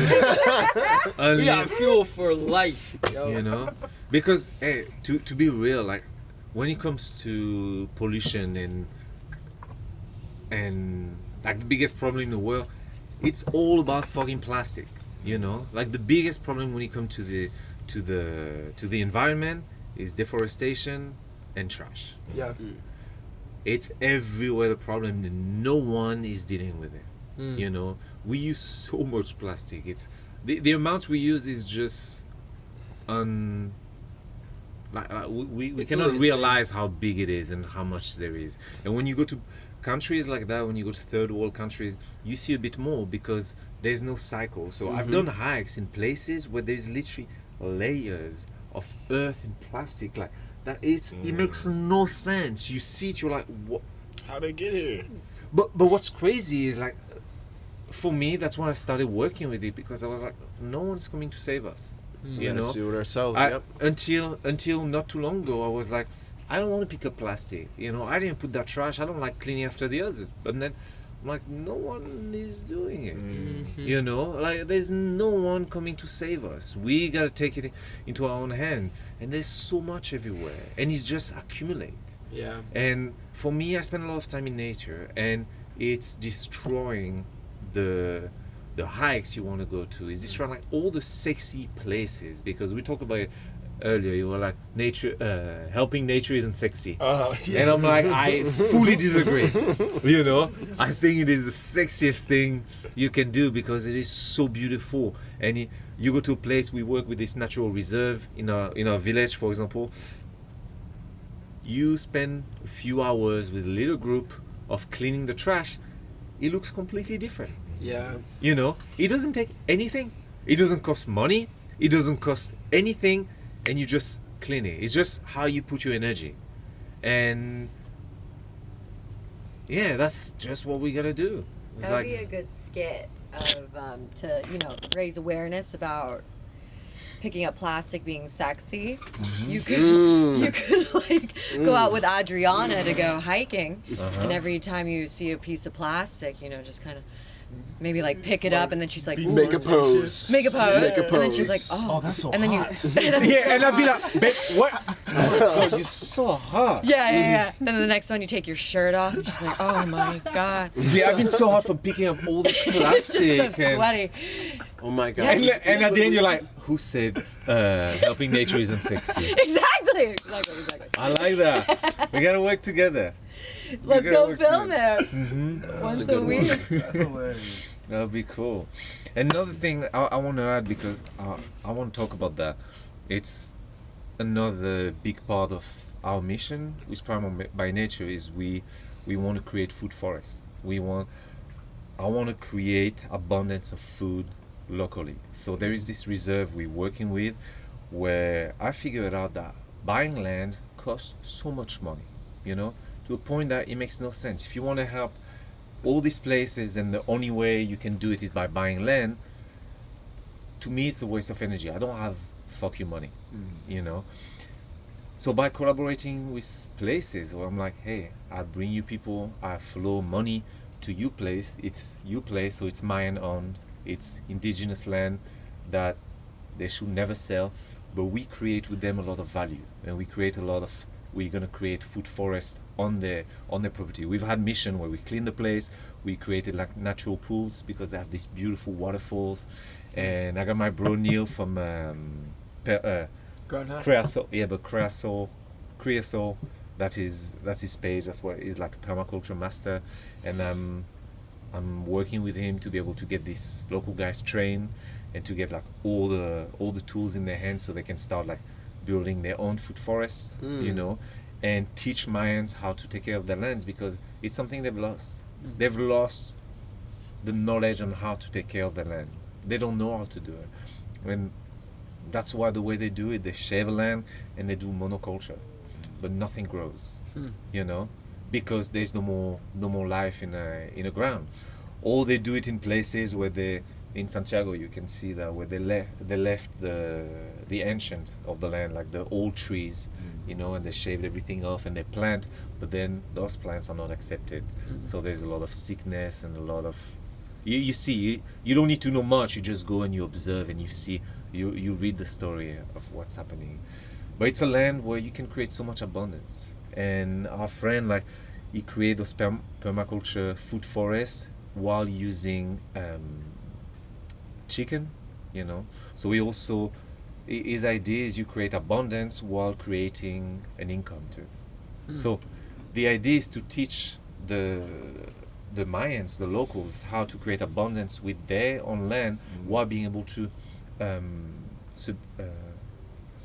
support, how to support themselves and their family, so they don't need to like just shave the land and give in to building fucking Airbnbs where there used to be a tree so they can make more money, because that's the only way to do it.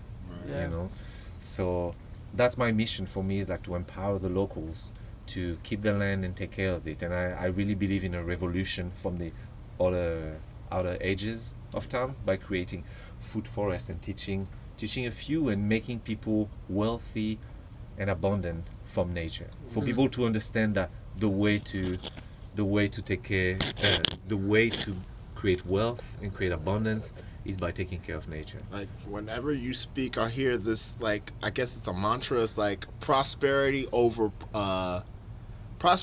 profits. Yeah. You know what I'm Yes. saying? It's like, yo, like profits don't actually mean prosperity. And then like it doesn't. like, you know, like I said, I've only been out of America once, but like when I went to Jamaica, I was like, yo, I feel like America needs to be more like Jamaica, but Jamaica wants to be like America. Everywhere else wants to be like America. I'm like, everyone don't do else- that. It is. If you're watching this from another country, don't do it. Sucks. All right. You're not missing anything. We're all enslaved. We're all in debt. But they just see money, and everyone is just lost in this idea that money is what you need, and money is the end of it. Man, But they- a lot of people in any of these countries outside the U.S. are more lucky than a lot of people here, in a sense where, you know, not many people get to say, I wake up to the sun literally hitting my face, Right.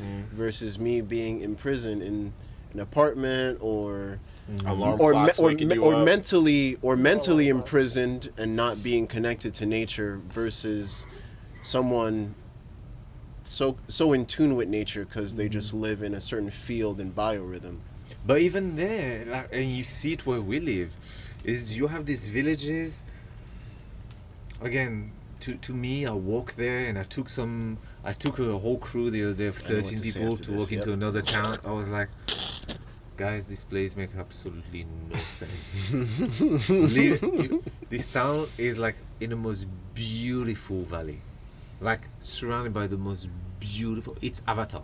You've watched Avatar, like Yeah, Jurassic Park, Avatar. You're just like, every time I'm like driving up a mountain just to go like do a delivery or whatever, I'm just like drooling. I'm like, it's like, insane. Every time, and I've been there 2 years and like still doesn't get old. And It's literally Jurassic Park. It's gigantic. Oh, it's so you know, amazing. it's crazy, and so there should be so much abundance. And people have created these villages that, with all due respect, a lot of them look like fucking trash dumps. You know, it's just trash everywhere and dog shit and extremely loud noise and full disconnection from the environment and polluted lake. And you're like, what are you guys doing? That's why I feel like gentrification is not just the tourists coming in, but it's also the influence of the media outside. yeah, And that's where, you know, the U.S. doesn't have to have their feet in so many different countries. They were smart enough, Give them the idea. given the idea long ago of the quote-unquote American dream via, hey, you know what? We actually have one of the powerful things, weapon-wise, that people will probably catch on in a couple of years, called media. The media, you know, sure, we'll have our troops here and here, but we're pushing that media like nonstop. We're investing in our media more than anything, to where we have CIA people on their deathbed saying, TV, tell your vision. yeah, exactly. Well, media. Me to ya. Yeah. Me to ya. SD card full. This is not recording. Yeah, it's out. Okay. Oh, well, we got 2 other cameras. Yeah, we have 3 other running. cameras. So, We have 12 more. so You're we'll just definitely going- get the rest from him. Okay. Yeah, Good. cool. Because I think that angle's better than this one. But it is crazy, this idea that United States is the ultimate country, and I think it's losing it now. But there's still 300-400 million people who live here and who believe their country is the best. You know. And we got more guns than people, so, you know, Yeah. good luck. Hopefully, I just feel like we're getting to the point, hopefully more of the sense of a collaborative effort beyond governmental chit-chatter and Yeah. stuff like that. And But I I don't think feel that's- like the arts is definitely happening. But I don't with think that. it's happening with the Matrix. It's happening with people like us getting out and thinking differently. But for the people in the Matrix, and you cannot blame them. You're like, what are you gonna do? You're gonna realize that your life sucks. But But here's- you live. Yep. You live. What you saw, Oh a fish my jump? fucking god, guys! The thunder, the lightning, Oh, this another one. Yeah, but it was just so beautiful. Wow. I heard a Jaw-dropping. fish. But you know, it's like people are gonna wake up and they're gonna be like, "What is my life?" It's too much to deal with because suddenly you gotta make a lot of a lot of strong decisions, Right. and every day that you're not doing it, you're feeling. But I this would is s- why what we're building is so important, because Someone's got to do it. yeah, someone's got to do it. We're creating space, like, and so, when I first went through that awakening, it was super lonely, and I moved outside of the country, pretty solo, and like got to meet community outside. But like so many years of my life, like I'm sure all of us at this table can relate. Like you're like black sheep of the family. Like people don't really understand you. Like the world is just like, this shit's all crazy. I can't handle it. And I find that just creating space for people in that's going to create this massive movement. And so we're not like fully there yet, with and it's not just us creating. I know multiple people creating communities. What we're working on also is not just physical spaces, but software to connect all these other spaces that already exist. So well underway. I'm telling you guys, just wait like year and a half. But that alone will create this movement. And when community is so important, and when people go through that awakening, and they're able to find people like us, and they can come into this space, and especially, I've thought this through so heavily, because I think about, why do people stay? Whoa, there's another crazy one. Why do people stay so heavily in the Matrix? But you can, most people talk about the Matrix, even the ones that are deep in their 9 to 5, like they mention the word the Matrix and all that. But why do they stay? And the reality is because it's their livelihood. They got to pay their mortgage. Yep. Yeah, they gotta pay their car payment. But more than that, because I've had the conversation with many people, is people believe they're out. Like it's over for them, is what you're saying. No, they believe they're out They of the don't think they're matrix. in the matrix. They Oh, believe I see. they have woken up and they're out of the matrix. I'm like, there is so many levels to it. And to me, you're not out of it if your bank is still National Bank, Yeah. But this is the first thing. If you still paying taxes, if you're still paying loans to your bank and stuff, like, you are in it. Yeah. If you are living the same, you're in it. Yeah. And there's so many layers to it, but it's hard for people to. Also, it's hard to accept it as real, because if you accept Exactly. it as real, it's like, yo, I'm stuck. Yeah, my whole life's a lie. But Like, you what have I stuck if been you don't doing? realize it's Well, real. yeah, Because well, when you realize it, yeah. it's real. You gotta make decisions, because it's a mindset, and the mindset you can change just like that. If you learn about it, you learn about something now, and you want to change something about your life now, you can. Right. Yeah. You don't need to wait a week, a year. It's now. You make changes. One breath at a time. It's right Yeah. there. Exactly. Breath away. Well, I think it's like people are attached and afraid. It's like, oh man, if I lose this, or if I step away from this, like, there's not a sanctuary for getting away from the matrix. If you get away from the matrix, you're out of existence, basically, in all intents and purposes. But you gotta find the pockets. You gotta create the pockets. And to me, the best way, first of all, is nature. There's a lot of nature everywhere. That's like, you gotta reconnect to yourself. You gotta reconnect to your intuition. That's, to me, that's what's getting out of the matrix, is first of all reconnecting to your intuition and being able to listen to you. And because that changes your health, that changes what you eat, that changes how you move, how you breathe, how you interact with people, how you make love, how you relate, and that's just changes that happens on you, that can happen in your little apartment, and I think Start by taking their shoes off. yeah, Putting their foot I on think the there's earth. something we should do. Maybe it's not that ethic, but is Put have like LSD in the water. putting some mushroom. Oh my start drugging everybody in the same. You just make like, we had cacao, and you create events around town, and you're like, guys, we're just gonna give some cacao, and you just put so much mushroom powder in it, and you just have everyone tripping on shrooms. Hey, Can you imagine it, if they can put hundreds and thousands of people tripping on what shrooms? you say? If they could put the fluoride in the water, why not? Yeah, mushrooms. exactly. Right. And you just, we just need the right people to be able to put mushroom powder in the water. Yeah. And now everyone that consumes water for weeks at a time, Whoa, I'm having traumatic, eventual, internal battles. but What is happening? so I had this thing. I can talk about it because I didn't do it. But when I worked for 1 year in prison in France, and I was a sport coach. So I was just like coaching guys, or just spending the day in the gym with them.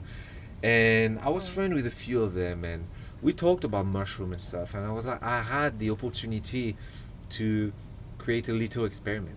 You know, I could have taken like a whole entire section and of guys and give them mushrooms. In jail? I could have. It's so easy there. It's so easy. You can get everything in. But you didn't do it? No, I didn't Oh, do you it. silly. But Where's this going? but I'm just talking about it's an experiment that I wish I had done because I was thinking of it. I'm like, what's the risk? You know, it's like I was talking about mushroom with those guys. You know, we're hanging out during the day and we're talking about mushroom. I know some have tried. Or was a mushroom talking to you, saying that it's time I have to pee so bad. I know. Like, to dude, give it to Do you them? think we're allowed to pee in the Orthopedics. grass? that's what I We do. pee in water. I pee over there in the water. That's my Our favorite pee is spot. very healthy and has lots of nutrients. It has Nat Plus. If anyone's crazy about Nat Plus, your pee has it. It has What's, what? what's Go Nad look in Plus? I heard about that Net recently. Plus? Nat Plus, Nad Plus? NAD. N- Plus. A- Drink your peas, guys. It has Nat Okay. Plus. What is Nad Plus? So What Nat, is Nat Plus? So Nat Plus is, I'm not going to say the full name, but it's a powerful aspect of your blood maintenance, basically. That's how I look at it. Okay, But that's honestly, okay. there's a whole bunch of compounds that help us maintain blood and regulate, Right. you know, in my opinion. I don't, No, that's people go fact, crazy that's off of one thing and this thing. Meanwhile, It's never one thing. yeah, your body and blood produces so many different types of nutrients. Why are we solely focused on? Is it because it's new? Is it I think 'cause yes. it's we like because people becoming just discovered it. When it comes In a to sense. health, we love being so specific because then it just creates more business. Wait, so have you guys, It's literally Man, that. this guy gonna be my best friend. you guys ever drank your pee? No, I try do to you have it drink in my your pee? mouth. I did that. Everyone does, because your saliva has urea. So Okay. to a certain degree, everyone's a pee drinker. No, and, I and when literally you were put in it the in the cup. womb, when you're in the womb, 9 months, you're drinking your pee. Ah, true. Okay. Yeah. True My that. pee is as spicy as soda. It's like, I never drank it, but I've seen it in the bubbles in the toilet. I'm like, it's not safe for me to drink this. Hey, you can be on your deathbed. It's safe. Yes. Actually, so yeah, in But it depends what it's 19 safe. It depends what you consume. If you food, You can be on your if- deathbed. It's yeah, safe. no, but literally, it's what the I mean is like greatest you could be filtered- pumped with so many chemicals on your deathbed. You'd Yeah, be so in surprised. the 90s, Okay, the I prime like that. minister, one of the prime ministers of India, he actually said if for all of his people, he's like, if you can't afford a doctor, drink your own urine because there's so much behind it. And when I was cleaning my body out some years ago after like leaving the U.S. and like going through all the detoxes and all the things, that was the thing. I did a lot of reading, a lot of study on it, and I didn't drink a lot of pee, but you know, for like a couple weeks, I did like at least once a day. couple months. And it's not like it. Most the worst part is just like the mental thing. You're like because we were taught from being children that our body is gross and Right. like and then we're in the womb. We're surrounded by it. yeah, we're literally floating in our urine, you know, and a bunch of other stuff too, you know, some weird stuff. We're sick creatures. Yeah. Not really. We're just natural creatures. We're amazing Yeah. creatures. We separated ourselves from nature and I called think us we're the- sick. Yes, We're the and, most and that's the amazing mental creature. disease part of it, because when we do that, we then what? We then talk to our body in that way. And Yeah. now science is catching up and saying that, hey, did you know when you talk to your body, you're supplementing your body more than certain vitamins, etc. I'm like, well, we have cellular bodies in our body. Don't you think they act in their own conscious way if they're called cellular bodies? And if you ever see Ozzy and Drix growing up, there's this like little cartoon where this little amoeba, you can zoom into like a human body and you can zoom in, you see a little amoeba, and they have like a police station inside the body, and you can see them battling antiviruses, talking about, hey, we got to do this investigation. This virus came into the colon. We got to go look it up and see what's up with this guy. Have you seen Osmosis? Yeah, exactly. Joe? about to say that's that. what I'm referring That's to. the one. Yeah, I love that movie. Classic. Yeah, and that's literally how our bodies are reacting to sound, people, etc. But more importantly, to the sound that we hear every day, 24/7, The breath. ourselves and the breath. Yeah. Oh, I was saying, because you always go to the breath. I was like, he's bringing it in. For the thoughts. Yeah, I think I always say I think the human body is the most advanced piece of technology that ever existed on this planet. I will say the vagina is, but Yes, every technology known to man is The best technology is pussy, yes, it creates life. but it's a body. It's part of it's a human body. Exactly, You and know? I'll say like that thing is, it has a mind of its own, bro. I agree. When I see one, I'm like, So does my dick sometimes, you know what I'm saying? it's just beautiful. Just playing. it's a portal. So But it is, a lot of portal. things come from the portal. Everything comes from a portal. I was watching a few days ago. I was reading some tweets from Elon Musk talking about how amazing now, with AI, with all talking about how, they develop AI and it's becoming more and more powerful. But what we haven't figured out is energy efficiency. It's like the brain's functions, I think, if I'm not wrong, on like 10 watts. So we function with electricity. Our brain works with electricity, but with such a small amount of electricity, we're able to do everything we're doing. We created AI with some very efficient brain, and we cannot reproduce that because we are the best technology. And when you come to health, and when you understand, I'm very much into health, so I'm getting more and more to understand the body. It is so powerful. One of It my is spiritual girlfriends told me that she believes that the gray aliens, I think it was those, could have been another. I need to catch up on my alien stuff. But she said that the reason people get abducted or, tested, however they do it, is because the aliens know that humans are the most complex biotechnology that 100%. exists. Like, how are we also so multi-dimensional We're as well, amazing. And we haven't even tapped into our powers, Yeah, there was this guy who didn't really believe in aliens, and he ended up working in the government, and he got to talk with everyone behind closed doors that is like an official with aliens and stuff, and he's like, even with all the facts I've seen and due respect, even I'm still not like a hardcore alien dude, but I have to give the facts to, respect to where it's due. And he said the number one thing that stuck with him talking with everyone else is like, the aliens say, this lady that was on her deathbed is like, you humans have yet to tap into your true potential. And that one line has like stuck with him. It's like, every time I think of that, it creeps me out, Wait, shivers a me. human woman said that? Is No, she an alien posing as Yeah, there was an interaction with a lady on her deathbed and an alien, and the one thing the alien said was, you humans are not tapping into your full potential or whatever. And that It's like like a that transition. shivered I got him. some things brewing. So, I believe two things. I believe that AI. Actually, I have something I want to say, and then I have a question for you guys. But I believe AI is forcing the average consciousness to go up in the earth, and I feel that those that aren't able to roll with it and expand with it are, going to kind of be recycled. Maybe they got too much fluoride, too much calcification, but they'll die. They'll be reborn as our children or whatever, get another chance. But I feel that Practices to help you sustain and quote unquote cultivate a foundation where it doesn't matter what you eat. Because when I went back to eating and I was playing basketball, I did feel like deep down I'm like, if I was on liquids, I feel like I'd still I'd be way faster, way fluid. But you haven't tried it.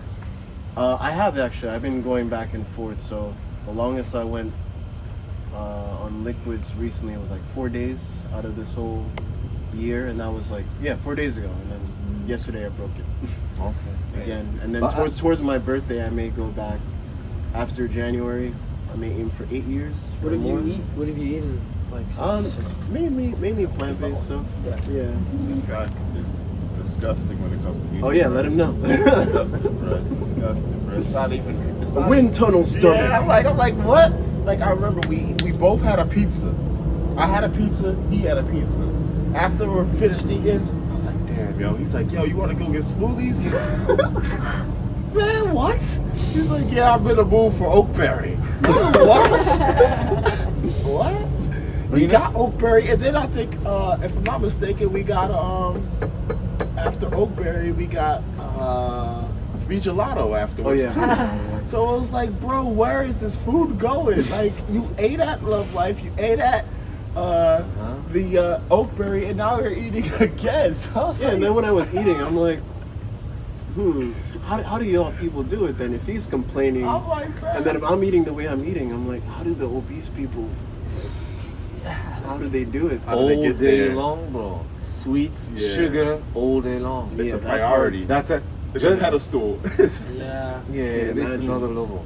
But going back to that, I think the human body is amazing, and there is so much we can do. And I think the key is to not get stuck into like, this works, so this is the way. It's like, You're right. yes, you can. I'm sure it is possible to live without food. You know, it's possible to meditate for years. It is also possible, which is the path I embrace, to live with nature, to be embodied and working on your body. Oh, keyword Eating- embodied, right? and to be, Yeah. for me, I love, my path is the primal path. You know, it's like being as embodied as I can and as capable with my body and as strong and durable, and you know, to push the limitation of the body and to live like a more simple life without being because I spend a lot of time with the spiritual community, you know, and I see a lot of people lost in there, lost there. And at the end of the day, for me, it's not attractive at all because I see you and I'm like, I don't see the embodied person, you know. Oh yeah, you're a being of light, Right. you know. Whatever But- they want to say. But you're not here. Here, You know, you're not here. It's like we talk. I have no idea what you're talking about. I have friends when they talk, bro. I'm like, I have no clue what you're talking about. Like, Yeah, no yeah, idea yeah. whatsoever. I'm like, we're not from the same, Planet. from the same world. But then they're struggling with humans' problem because they're not addressing this. Yeah. You know, they're not addressing like the real life problem. It's like you can try to be a being of light, but your relationships are gonna suffer if you don't pay attention to your behavior and to It's your that love and pattern. light all the time. It's the imbalance, you know. Yeah, and That was I a huge see thing for see me. that a lot, and I see that I think everywhere for me. I see the lack of embodiment. I think it's like escapism. Like Yeah. you know, It is, because yeah, you're capable to astral project. travel and to do lucid dreaming, but it's crazy to me, and that's a work of religion too. So Telling you- I told you my story, right? Uh-huh. So if you even go on my YouTube, I barely even talk about fasting, and people be like, "You're on this for that long, but why don't you push that?" Uh-huh. I'm like, "Well, what got me there in the first place? The breath and just being more in tune with your Exactly. body to help you, whatever journey you're Uh-huh. on, to help you feel more of your body of what you need in that time." Exactly. Yeah. There's so many paths we can choose, and you just gotta choose and commit to it. You know, if you want to meditate for 20 years, you know, go for it. You know, you can do it. You can do it. If you want to be an athlete, if you want to be this or that, you can do it because we human beings, and by definition, we extremely magic. yeah. You know, we have so many powers we can explore. The thing is, you cannot pick them up, all of them up. You know, you cannot be amazing at everything. You got to choose. I don't know about that. But you can be. Well, you got 350 years. You could you can do a No, lot. you got 500. But you're still not gonna do everything. I read this African story basically because you talked about living forever, and they basically were saying how people used to live for thousands of years, but God said if people are going to be wicked for 1,000 years, they'll be wicked for 100 years. You know what I'm saying? It's like the shortening of the lifespan was because we weren't living righteously, and if we're going to live impure, why? And we're going to keep continuing this, to live 1,000 years of impurity would probably, you know, exacerbate the world's resources. And But just to me, just this idea that we want to be immortal, we want to live forever and longer. To me, that's disembodiment. Because why? You know, like why do you want to live forever? What's Is it the want or is it the accepting? Because I guess at one point you're like, okay, Michael Jackson died, but I'm still hearing his music. Is he still not alive in a sense? And I feel like maybe that consciousness is also brewing and expanding. Oh, the Bhagavad Gita is this old, and the message somehow is still echoing. The Tao Te Ching is this old, but somehow it's still as popular as the Bible, and it has nothing to do with religion whatsoever. That's the point. Is for me, Right? acceptance is. If you have the conversation, for example, about eternal life when you take mushrooms, it will take a different turn. Because have you played with mushrooms much? Yeah. With mushroom, you get this feeling that you understand that we're all one, you know, and death doesn't matter anymore. Death isn't scary anymore because you know that if you die, I'm continuing the life. you can something you continuing. know. But I think that's we're so disconnected that we're like, we want to live forever. I don't want to die. That's just pure ego. It's like it's pure ego because still disagree, you don't want you as you are right now to die, and you don't because you're scared of death, and you're like I want to be able to keep it. There's so many people. There's so many like it's part of it. It's But I part personally of, think, actually, I disagree, and I think that the death is actually part of the, you could call, if you look in Hinduism perspective, you look in Buddhist perspective, and honestly, even in Christianity, you know, that's like a whole thing that Jesus overcame death, right? And in Hinduism, that constant recycling, that death and rebirth and death and rebirth, that to escape samsara, you have to step outside of that. If you look in ceremonial magic, if you look in alchemy, if you look at all of those things, the end goal is the same. If you look in Tibetan Buddhism, the end goal is to achieve the light body. If you don't achieve, if you die, then you haven't achieved it, and the light body allows you to, you know, like they say, to materialize and dematerialize. To me, that's kind of going to the next realm. So Sounds like echo breathing in a sense. yeah, so I personally feel that actually when it comes to fully cultivating and mastering the self at the highest level, especially when you get into spirituality, if you get into self-cultivation, that's actually something to overcome. To me, I find that in my life, let's say for creativity or my life force, that those times have been like lazy, not motivated, not creative. I actually am aging. I'm not following my You feel purpose. like you're dying, right? Yeah, I am literally dying. But the more that I'm like literally creating, use it or lose it. And so I think those that accept like, oh, I'm gonna die and I will be useless at some point, basically, you're gonna achieve that. But I think if you're constantly using it, not only are you bringing more life force, but the idea in basically name one religion, one spiritual practice that doesn't talk about in one way or another eternal life. Even in but that Islam. religion, all these texts are also the one that have fucked civilization. So for me, they're not like a model of. Well, not to why follow the they're not organized- any role model to me. It's like it doesn't matter how old they are. They're still But these extremely things they're are- still extremely fucking young compared to our history as humans. Well, but And if they're you look part at of- the they're Vedas, part though, of that wasn't. civilization. But They're these part- things weren't written as an organized religion. Hinduism specifically is a beautiful example because even to this day, it's not an organized religion. Yeah, there's people that have temples and they have a specific deity that they Wasn't worship. made for that. But literally, the Vedas are literally like lessons on life. Like, here's how your energy body works. Here's how this works. If you're sick, touch these points of the body. Like, it's literally just like a roadmap. Guideline, Yeah, and so and I believe that the Guideline. Bible is the same thing. There's a lot of things that are put in there as like code that you have to understand and see the code.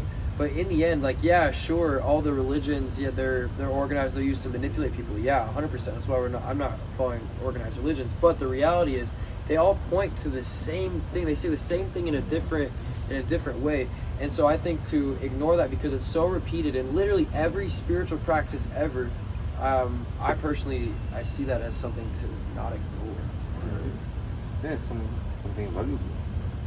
Yeah, and it's in alchemy and ceremonial magic, you know, the idea is that you're kind of achieving it in one lifetime. In Hinduism, they teach that you cultivate the self, and When I was practicing for about 3.5 years, I practiced bhakti, which is well, bhakti is a general word, but I was practicing with ISKCON, which is I was chanting Hare Krishna, and I was chanting the Hare Krishnas for years in temple always, and they taught, this is a path to liberation, to getting outside of that circle of samsara, of constant death, rebirth, death, rebirth. The reality is, if you're a soul, if you're like a 9-to-5 job, if you have in this lifetime, you go to a 9-to-5, at some point you do the same thing over and over, you're like, I'm fucking tired of this thing. And so if you take that to a higher level, if you come to Earth and you come here 10,000, a million times, at some point you got to realize this place, a lot of places say it's actually lower in density. Prison. Yeah, exactly. It's closer to hell than it is to heaven, if you will. And I think we can experience all of it in this experience. On the same one, because there's no separation in the whole. It's all down. here. Yeah. Exactly. And so, I come back, and if we don't strive to overcome, to master ourselves and overcome these limitations, because even death, once again, if eating food is an admission, that I am not enough, I need to take something outside of myself. Well, if we overcome that, we realize, okay, maybe I actually don't need that. And we start to realize that about death, once again, it's a mental thing. And so death is like an admission of, I am weak, if I'm weak, but I was told I was created in God's image. I was created by my creator. But if that creator don't miss, then there's something off with the idea of even death. And then once again, if you believe in reincarnation, obviously, and as you said, we're all one, death doesn't matter, energy can't be created or destroyed. Sure, but use it or lose it. If we're not using our consciousness, we're not cultivating consistently our consciousness to a point, I think eternal progression, just like a lime tree doesn't have a goal once I hit this many limes I'm done, it goes forever, and so if we continue to have that mindset, then we're using it, our consciousness is going to constantly be cultivated. But whereas if we just let go to death, that energy of our consciousness, of our memories, our soul memories, all that will eventually dissipate. It will be recycled into other things, because that focal point of consciousness didn't take the opportunity it had, just like a lime, it falls down, those seeds don't sprout, or there's too many roots, it's going to get recycled and feed the other trees. So use it or lose it, And I personally don't want to be one of the limes recycled. If I have the opportunity, I'm going to go into a beautiful lime tree. I agree with that, yeah. Just for me, when it comes to spirituality, all the spirituality we talk about come from texts written by human civilization. And we talk about Indian spirituality as if Indians had figured it out. But I'm like, the country is a shithole. Well, they were raped by Britain. Well, I'll say there's this quote that goes, nobody knows what will make a man invincible, so nobody can talk about what is invincibility. You know what I'm saying? It's we're all imperfect. So with that imperfectness, we could all agree that we don't know what's going to, make us whole. Yeah. We could all agree on that. But at least with the concepts that we're speaking of, they all agreed on, hey, this is not it. You know what I mean? This is something that we are in the Egyptian Book of the Dead, you have to weigh your heart against the feather, and if the feather doesn't, if your heart isn't equal to the feather, you gotta come back, or you might even be erased from existence. Period. So to me, I'm that tells me my soul has to be kind of clear of the karma that I'm trying to clear here, or I have to repeat it, and I'm if I don't get sick of this shit, then I'm gonna have to weigh my heart on the feather again. Exactly. That's what I'm saying. I have a question for you. It's old sometimes. If you try to get rid of all this knowledge from books, if you get nothing from outside information, what would you? I love that one. What would you? But again, you ate mushrooms. I know my one focal point. I talked about that with you the other day. I'm yeah, man. If there was no outside influence, you coming into this world, what do you have? You're gonna listen to your breath. You're gonna listen to more of your body. You're gonna listen to this, and exactly whatever is natural around you at that point that isn't influencing you, and then you're going to get back to that, all right, my body in point, all right, then there's an internal communication to where it also personally just got me in the aspect of why am I trying to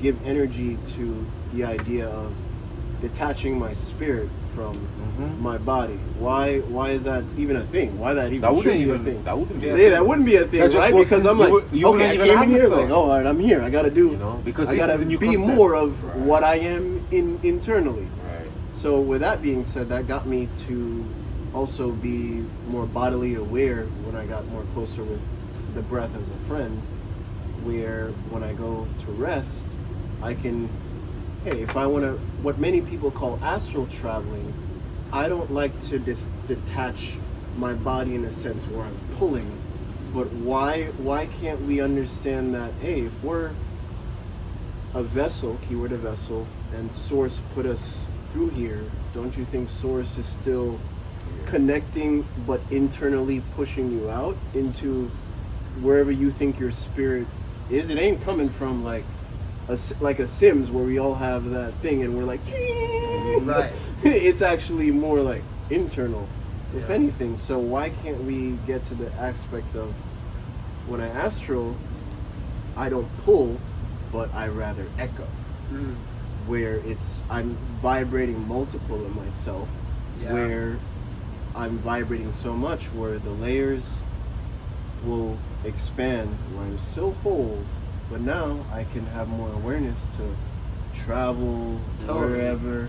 And now when I go back to my body, I don't feel like a full you Yeah. know. I'm actually, it's very trippy where it'll be layers. I don't know how many hours it'll take, but the layers will happen, the consciousness will happen, and then the stream of when you're just shifting into the other plane of just not physically here, you get lighter, you feel lighter, but your body's like, my body is still there, but I'm getting lighter and lighter and lighter. But versus the mental aspect of like, I need to detach my spirit from my body versus let me echo from source so I can explore.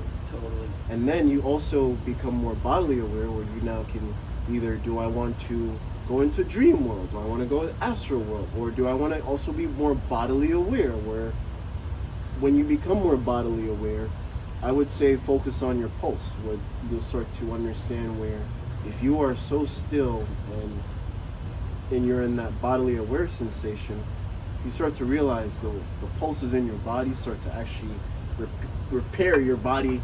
Like, for instance, I play basketball, I got elbowed over here, and I'm there and sleeping or resting, and I actually feel like a twitch. I'm like, oh shit. I'm like, that's what the body is doing and communicating when you're not, aware in a sense, but that's what it's doing. But imagine if you're so attached to, I need a dream and go astral XYZ, how much energy is being focused on that versus you actually healing and doing what your body needs to do. And also all the energy of you focusing on so much stresses of your external world, etc. How much are you bringing that into your dream state and recovery? Yeah, that's a great point.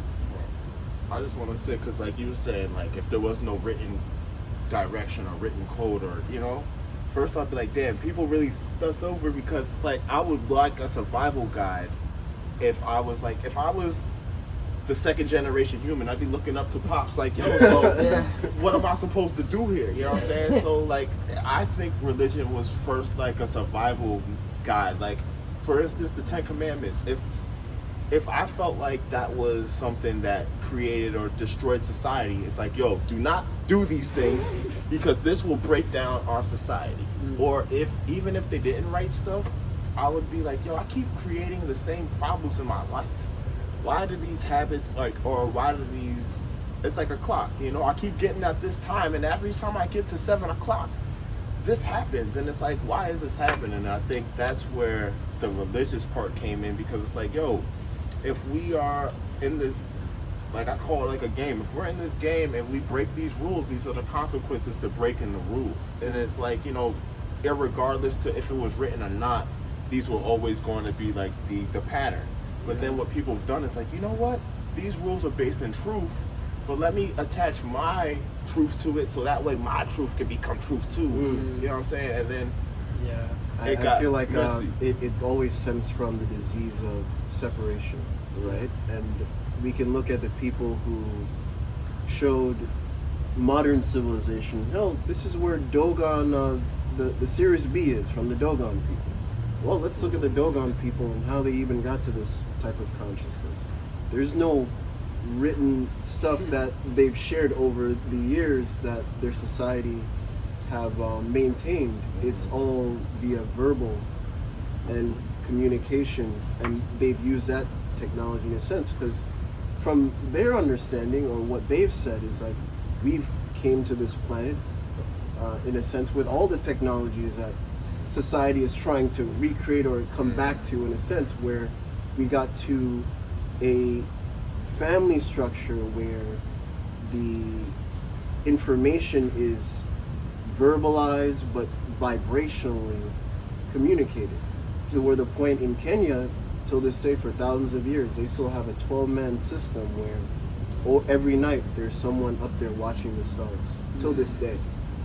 And that same system helped them predict 9/11, 2008 crashes, like all that stuff. Yes, till this day, Mount Kenya. Yeah, that's super cool. I was earlier while you're talking about astral projection, I had a flashback to like when there's certain states that I'm in when I'm in a meditative state, where I can do both. Like I'm fully present in my body, and I'm like projecting outside. And some of the most powerful times for me have been while I'm on a motorcycle. Honestly, like I feel like I was born knowing how to ride a motorcycle, but I get so like, and horses too. Like, yeah, That's life Not type so of learning. good. yeah, but you know what? Listen, that truck hit me. I ain't hit the truck. But anyways, like I just have so many times, like in Mexico, I'm riding my motorcycle down the highway, going decently fast, not like super fast, you know, like 70, 80 miles an hour or something. And the vibration of the bike, and it's so still, and the sun's out, beautiful day, and just get into this like super meditative state. And I'm able to like project my consciousness above like 30 feet, watch myself like from the front. I'm able to like watch myself coming out behind, and of course I'm still my body, you know, at the same time I'm able to like hit the brakes or whatever. But I also feel when it comes to like, you know, talking earlier about cultivating consciousness, cultivating it to the highest level, you know, ideally like we can cultivate enough to be able to do like all these things at once. This is the idea, like even the Mormons teach this, that like the Mormons teach how God is now, man may become, and how man is now, God once was, is kind of what they teach. And getting to immortality and all these things, like those are God-like powers, right? But also Christianity teaches we're made in the image. And you know, ideally, yeah, that's the whole point. Those are some of our powers, is like working to the point where all that's mastered, you know? For instance, some tribes, you can put people from some of these tribes, indigenous all over the world. They have this sense of, they know where north, east, and west is, even without looking at stars, but psychologically, internally, because some of them, these specific tribes, they learn to look through an eagle too.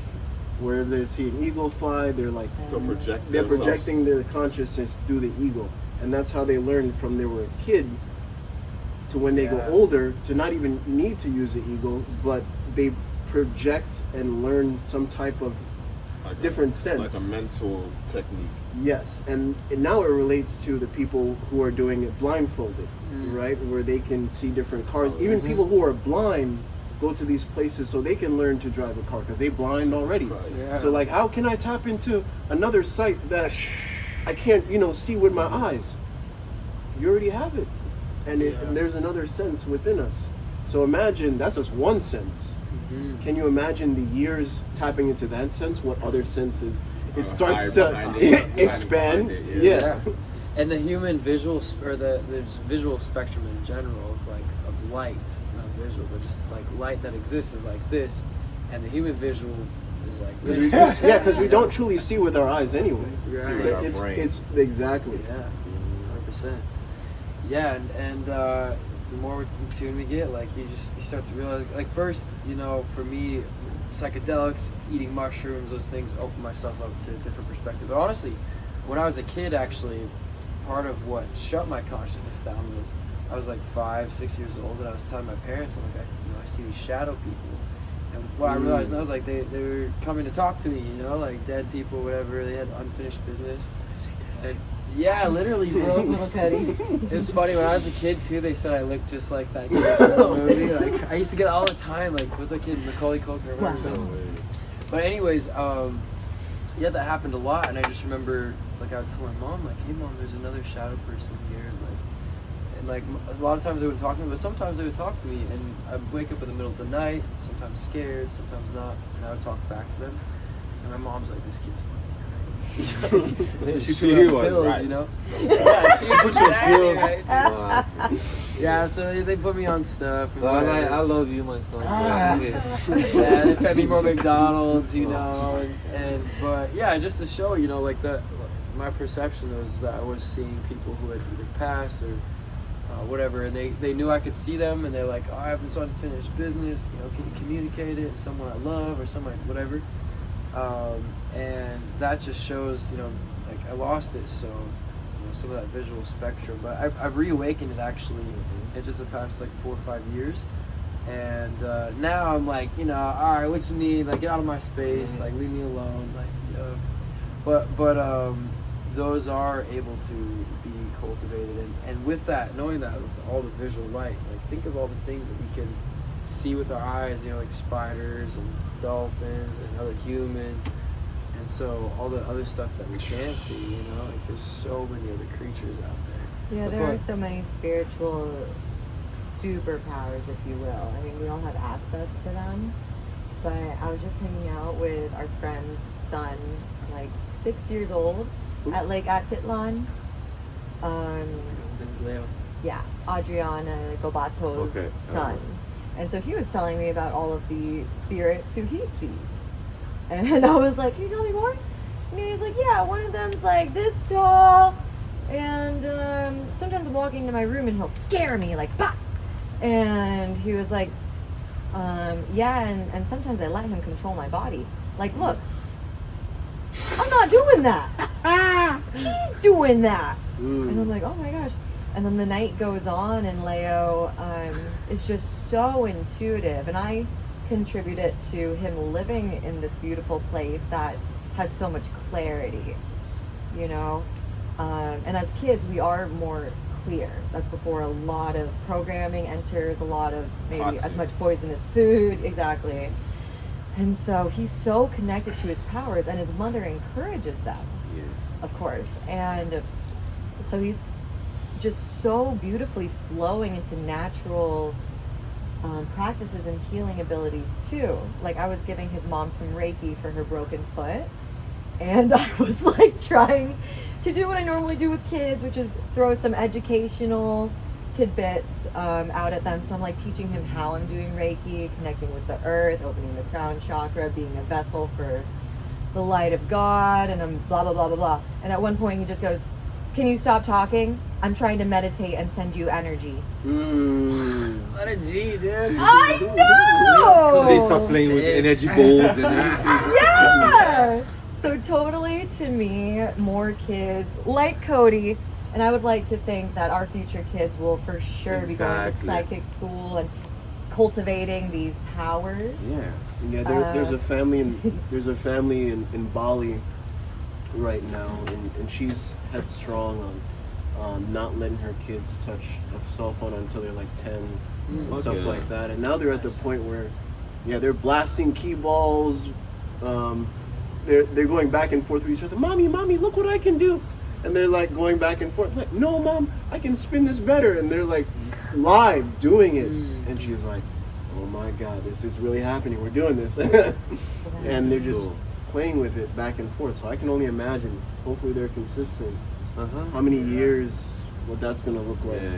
Insane. And we need more of that. It's going to be exciting to have kids. Because, you got to just let them discover whatever skills they have and just watch them grow. I hope at least I have one flying and one throwing for the energy balls, but Awesome. Do you guys want kids?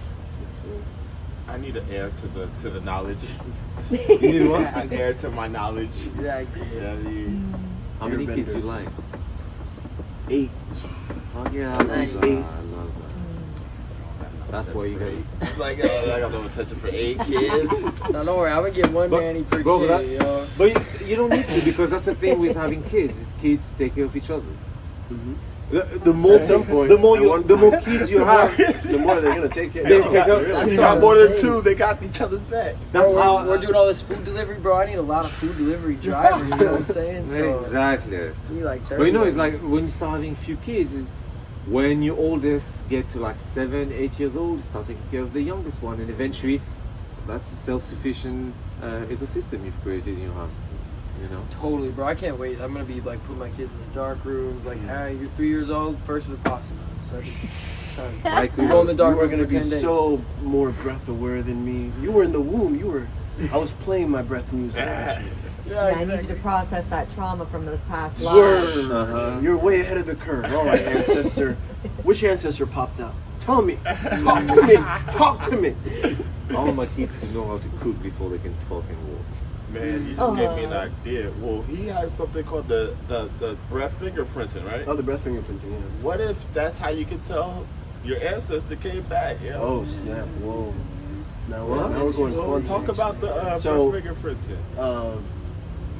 I had an idea years ago too that you can use your own breath to open NFTs and open doors with your own breath, because your breath is unique in a sense with the fingerprinting. Okay. And with the fingerprinting, it's the same as your fingernail. Your fingerprint. Where if I cut open your nasal passage, it literally looks like a spiral. And doesn't matter if you have a twin, years can go by, and your exact exhale is exactly different. Okay. 10, 15 years in the future, I can take your exhale and use AI to track you wherever you are.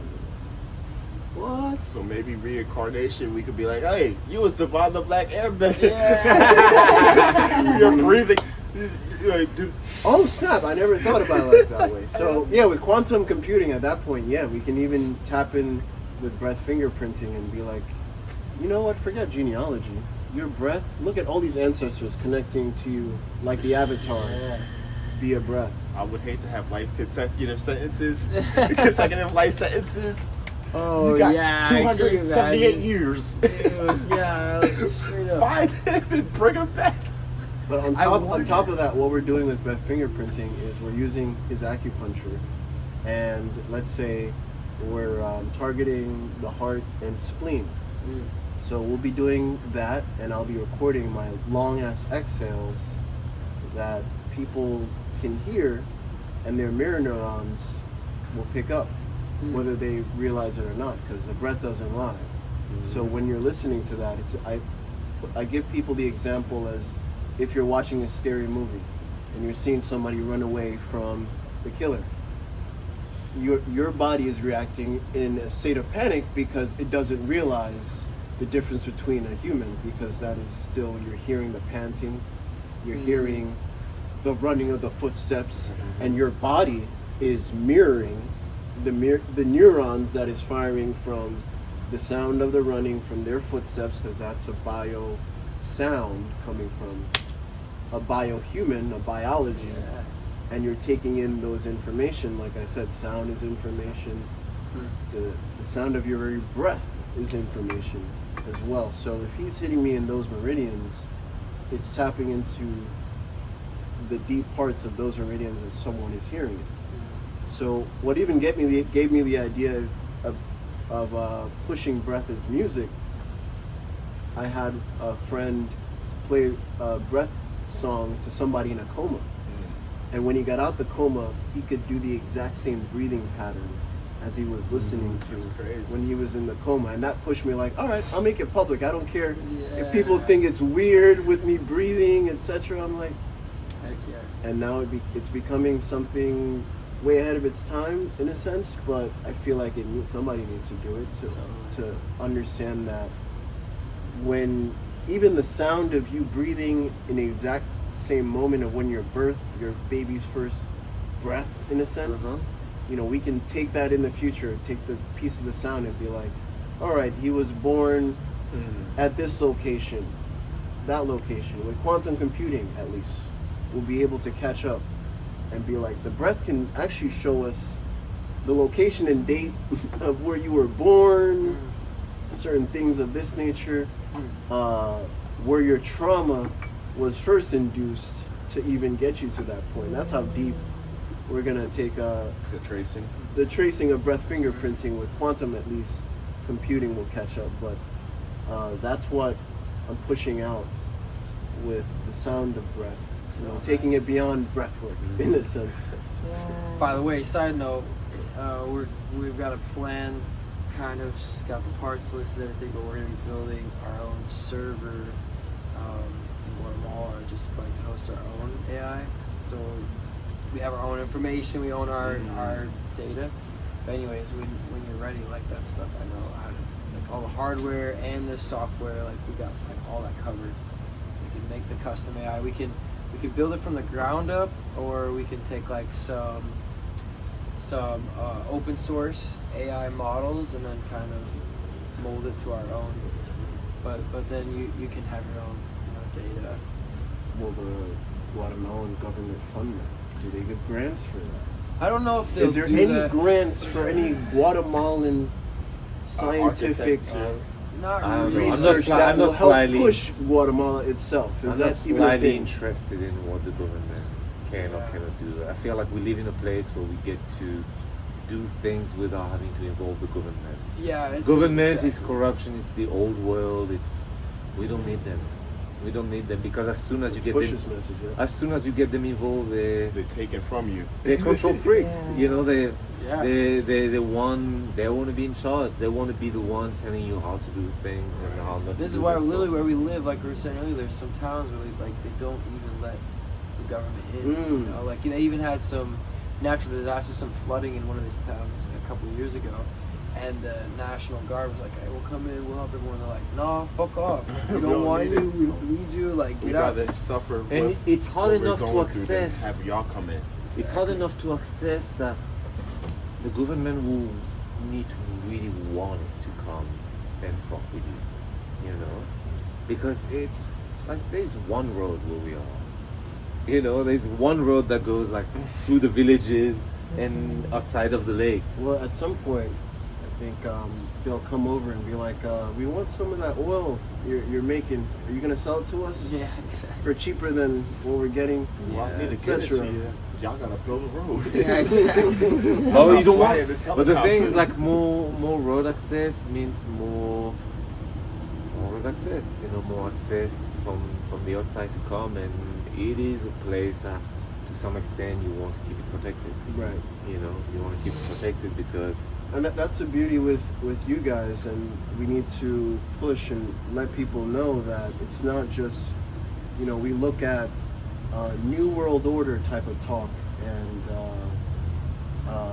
the quote unquote they, this, that, but we're low key the 1%. We're literally part of what people say. The 1% is controlling X, Y, Z. Well, there's only 1% really thinking of really helping humanity too at the same time. Exactly. You know, and the people who are influencing society that has an influence that they do, that are not even part of the government, that you can quote unquote blame, is in the private sector. They have a lot of money and influence because they want to do things on their own term, etc. And within that sector, they don't even need help of government. At that point, they're the ones They're that the government. they're lobbying Yeah, the government they make itself. laws, So yeah. it's important to That's get what- people to realize that you can become part of that, but in your own separate way, because they are doing it on their own terms, with their own private funding, and you can do your own thing, the complete opposite, with your own private funding. And that's what these guys are also portraying and pushing out. but that's And it's that's good to. Go ahead. I'll say this one thing. I think it's good that we're saying this towards kind of later, way later in the podcast, because some of this is intense information, Yeah. can be. But there's to give you an example, like I have a really good friend who just had a child, and he actually patented her name instead of getting a social security number. So, and got her like a passport and everything, but she's not in the social security system. And there's other things that we're working on. Of course, software helps a lot for us to be able to move money. Things like blockchain help us to be able to decentralize so that we can avoid other people controlling. But we're working on a lot of legal theory in our group. So community is great and it's important, but we're also working on like private banking, creating our own credit unions, and capitalizing and maximizing on that. And we're able to also add in blockchain and make it to where even if a government or an outside system wanted to steal or commit fraud, they're unable to. It's completely impossible. So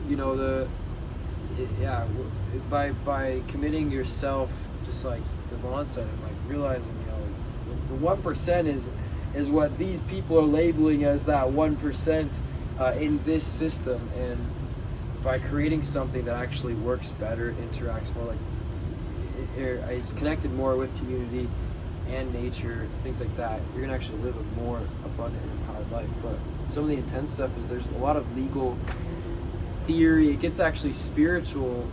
If you some people say that like there's God's law, or the law of one, the law of all, and that by us subscribing to these other laws, we are actually spiritually entrapping ourselves with the words of other humans. So you got county law, you got your local town law, you got there's so many different types of law. There's maritime law, and there's a lot of theory in this as well, that like there's a reason why a lot of rich people get yachts. It's not just because I'm rich. It's because they operate in a completely different legal setup than they do on land. There's actually way more freedom to do whatever you want. That's why they build these huge compounds. They have offices, and even Mark Zuckerberg has some like research center on his secondary yacht. And it's because they'll live there a lot of the time because they're able to do whatever they want. They're still subscribing to that system, but we're in a cool place where we're kind of creating other things. And me personally, the way I live my life is I do, in some cases, I have businesses, so we have business bank accounts because we're still interacting with the public. But the reality is like there's so many different things that I've just unsubscribed to, these different systems that that don't matter. And my life has gotten better. And I'll say this too publicly because whatever, come after me, but I haven't paid personal. My businesses pay taxes, but I haven't paid personal taxes for 12 years now actually. And I've done that because fuck them. They've bombed children with that money. I'm not going to contribute to that. I've never voted in an election, never. And my life's honestly been wonderful. So, and I'm happy to. I actually, legal theory as well. I've actually never met anyone in the United States that's gone to jail for not paying personal taxes. They've gone to jail for tax fraud, for manipulating the numbers, for lying about them. But actually, taxation, personal taxes, is unconstitutional. Business taxes is a different thing, but I digress. I'm going off about legal stuff. But this stuff is really cool to study. You should get into it. But we're doing it also. If you don't want to get into it, we've laid a lot of stuff out actually. So. We actually have way more freedom than we think. Yeah. There's so much more freedom. We get stuck with all these rules, and we're like, we think about how to get out of them with our mind that are confined by these rules, and we don't see all the other options. It's like I love to think, with like the credit score system and all this, when they're like, you digital ID that's coming, and you won't be able to buy this, you won't be able to go to this place to buy train ticket and all of this. But you're like, at the end of the day, there's one thing that you won't be able to take away from people. Is like, you can walk from A to B, you can hitchhike your way, you can cross borders without papers. Yeah, literally, you just like walk. Land is gigantic. The world is gigantic. There's so much space everywhere. I always say, if I wanted to escape and become like unfindable, like 15% battery. Yeah, like you can do that. Even if you have no passport, you can go. That will be a journey. Yeah, there's actually somebody right now on YouTube. I don't know their YouTube channel, but they literally on their boat traveling different ports without even showing some of their so much freedom, but that's a matrix. It's making you believe that everything is so controlled, that they know everything about everyone all the time. But that's not the reality. The reality is like they know about tricked people to think exactly. that. Like, oh, And when you being watched. fight them, when you put too much eyes on you, that's where a problem happens. Yeah. You know. But if you don't fight them actually, and you just do your thing on the way, they don't know about you. You're not making. There's no like a red alert on their computer being like, this guy is not doing. This guy doesn't exist. You know, I don't know if that Unless you makes put it into specific frequencies, right? That I you're messing mean, with. yeah, you then they almost come get check you out. kidnapped. You're sitting down with a billionaire and you think everything's all right. And next thing you know, you almost get kidnapped in Colombia thinking you're working on a Bitcoin scalar frequency project. So, That's a personal story then? yeah. Tell us more, Seems bro. very specific. Seems very specific. I would love to know more about that. But I will say that you know, everyone holds value in this world and their impact, and you know, I feel like that's also a trick that you don't hold value. Like your one You're small producing value. idea is not gonna have impact, and I feel like that's a lie. You know, if It you can is. impact one person, trust me, you don't know how much Straight farther that'll go. And we're in a special world today where I was reading something about that. I really love it. How just putting yourself out there and talking, like on social media, is breaking out the matrix. Because you sharing your view, you know, with some people who are gonna resonate with. Mm-hmm. And that alone is an act of rebellion, you know, because you're expressing your freedom. You're expressing your freedom through saying whatever the fuck you want to say. And I feel like we should definitely end it there. Yeah. I think That's a high note. Yeah, I think it's amazing. We all have a lot of power with our voice online, and I see today in different world how YouTubers and little independent people get the power, however they do it, to influence things. You know, And don't be afraid to come from a place of authenticity. I see it with archaeology Yeah. today, and it's beautiful. Like the people who are making archaeology move the most, even when it comes to Egypt, you know, Mhm. the YouTubers. The YouTubers who are making noise and they're able to go and do researches like no one did before, and they get things to be way more seen and for things to actually change. So we all have a lot of reach today, and we just gotta be interesting enough that people want to listen to you. You know, a lot of people are, it doesn't work for me on social. It's probably because you're not posting interesting stuff. You know, I've done it myself. You know, And don't But- worry, that 150 views, like, imagine, go back to reality. Go back to reality. Imagine yourself actually with 50 people. Like, Exactly. That's a lot. Uh-huh. That's a lot. Yeah, it's Yeah. crazy. And imagine all of those 50 people get inspired to post more authentically. Because to me, authenticity is all about putting your light out. And there's a lot of throat chakra tightness, blockages that are preventing a lot of people, especially women, from speaking their truth and their light. And I believe the more people who are posting on social media, their unique POV, their unique frequency, their unique messages, the more that we're all going to be operating, inspiring within this huge web. That's not just here, it's multidimensional, right? There are all these angel guides, all these spirits who are trying to help us as well, but I think the world will be a better place as everyone's speaking their voice, because you never know who it's going to impact, how it's going to get us more into the light and integrating that shadow that the human race has. you never know what you impacted. That's why I love with relationship is you just plant seeds and you have no way to ever know what impact whatever conversation you have.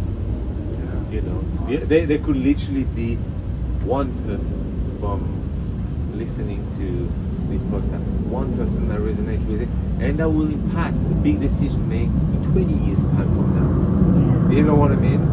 For whatever reason. Beyond imagination. So Exactly. breathe into beyond imagination. Thank you all for tuning in. Appreciate you guys. Your presence. Thank you. That's fun. I love that. Don't forget to like and subscribe. Hey, let's say, okay, let's finish with how can each of us be found? Okay.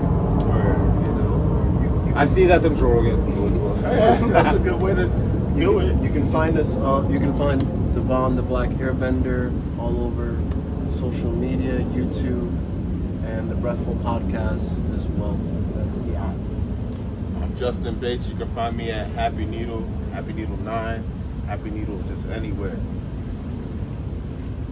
Amber Pilarita. If you don't know how to spell it, I don't know. Pilarita.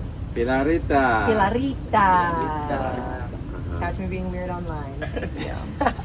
Yeah, Cody, the Ascended Trader is my Instagram. Colibri Delivers is our delivery business, and yeah. And for me, Instagram, Mehdi, the Primal Man, Zoutal, and my company Primal by Nature on YouTube, on Instagram, in your life. It's love. Yeah. Hey man. Nice. Thanks, bro. Thanks, guys. Rare conversation. Yeah, I'm like that was You don't a get great- that everywhere. Potent. Nice. Quite good job. potent. Cody, let's make out. It's like, man, we did like a 3-hour podcast. That's good. Yes, I think this is our longest podcast. It was. So easy. Yeah, it was. I'm So like, easy. you know, I was enjoying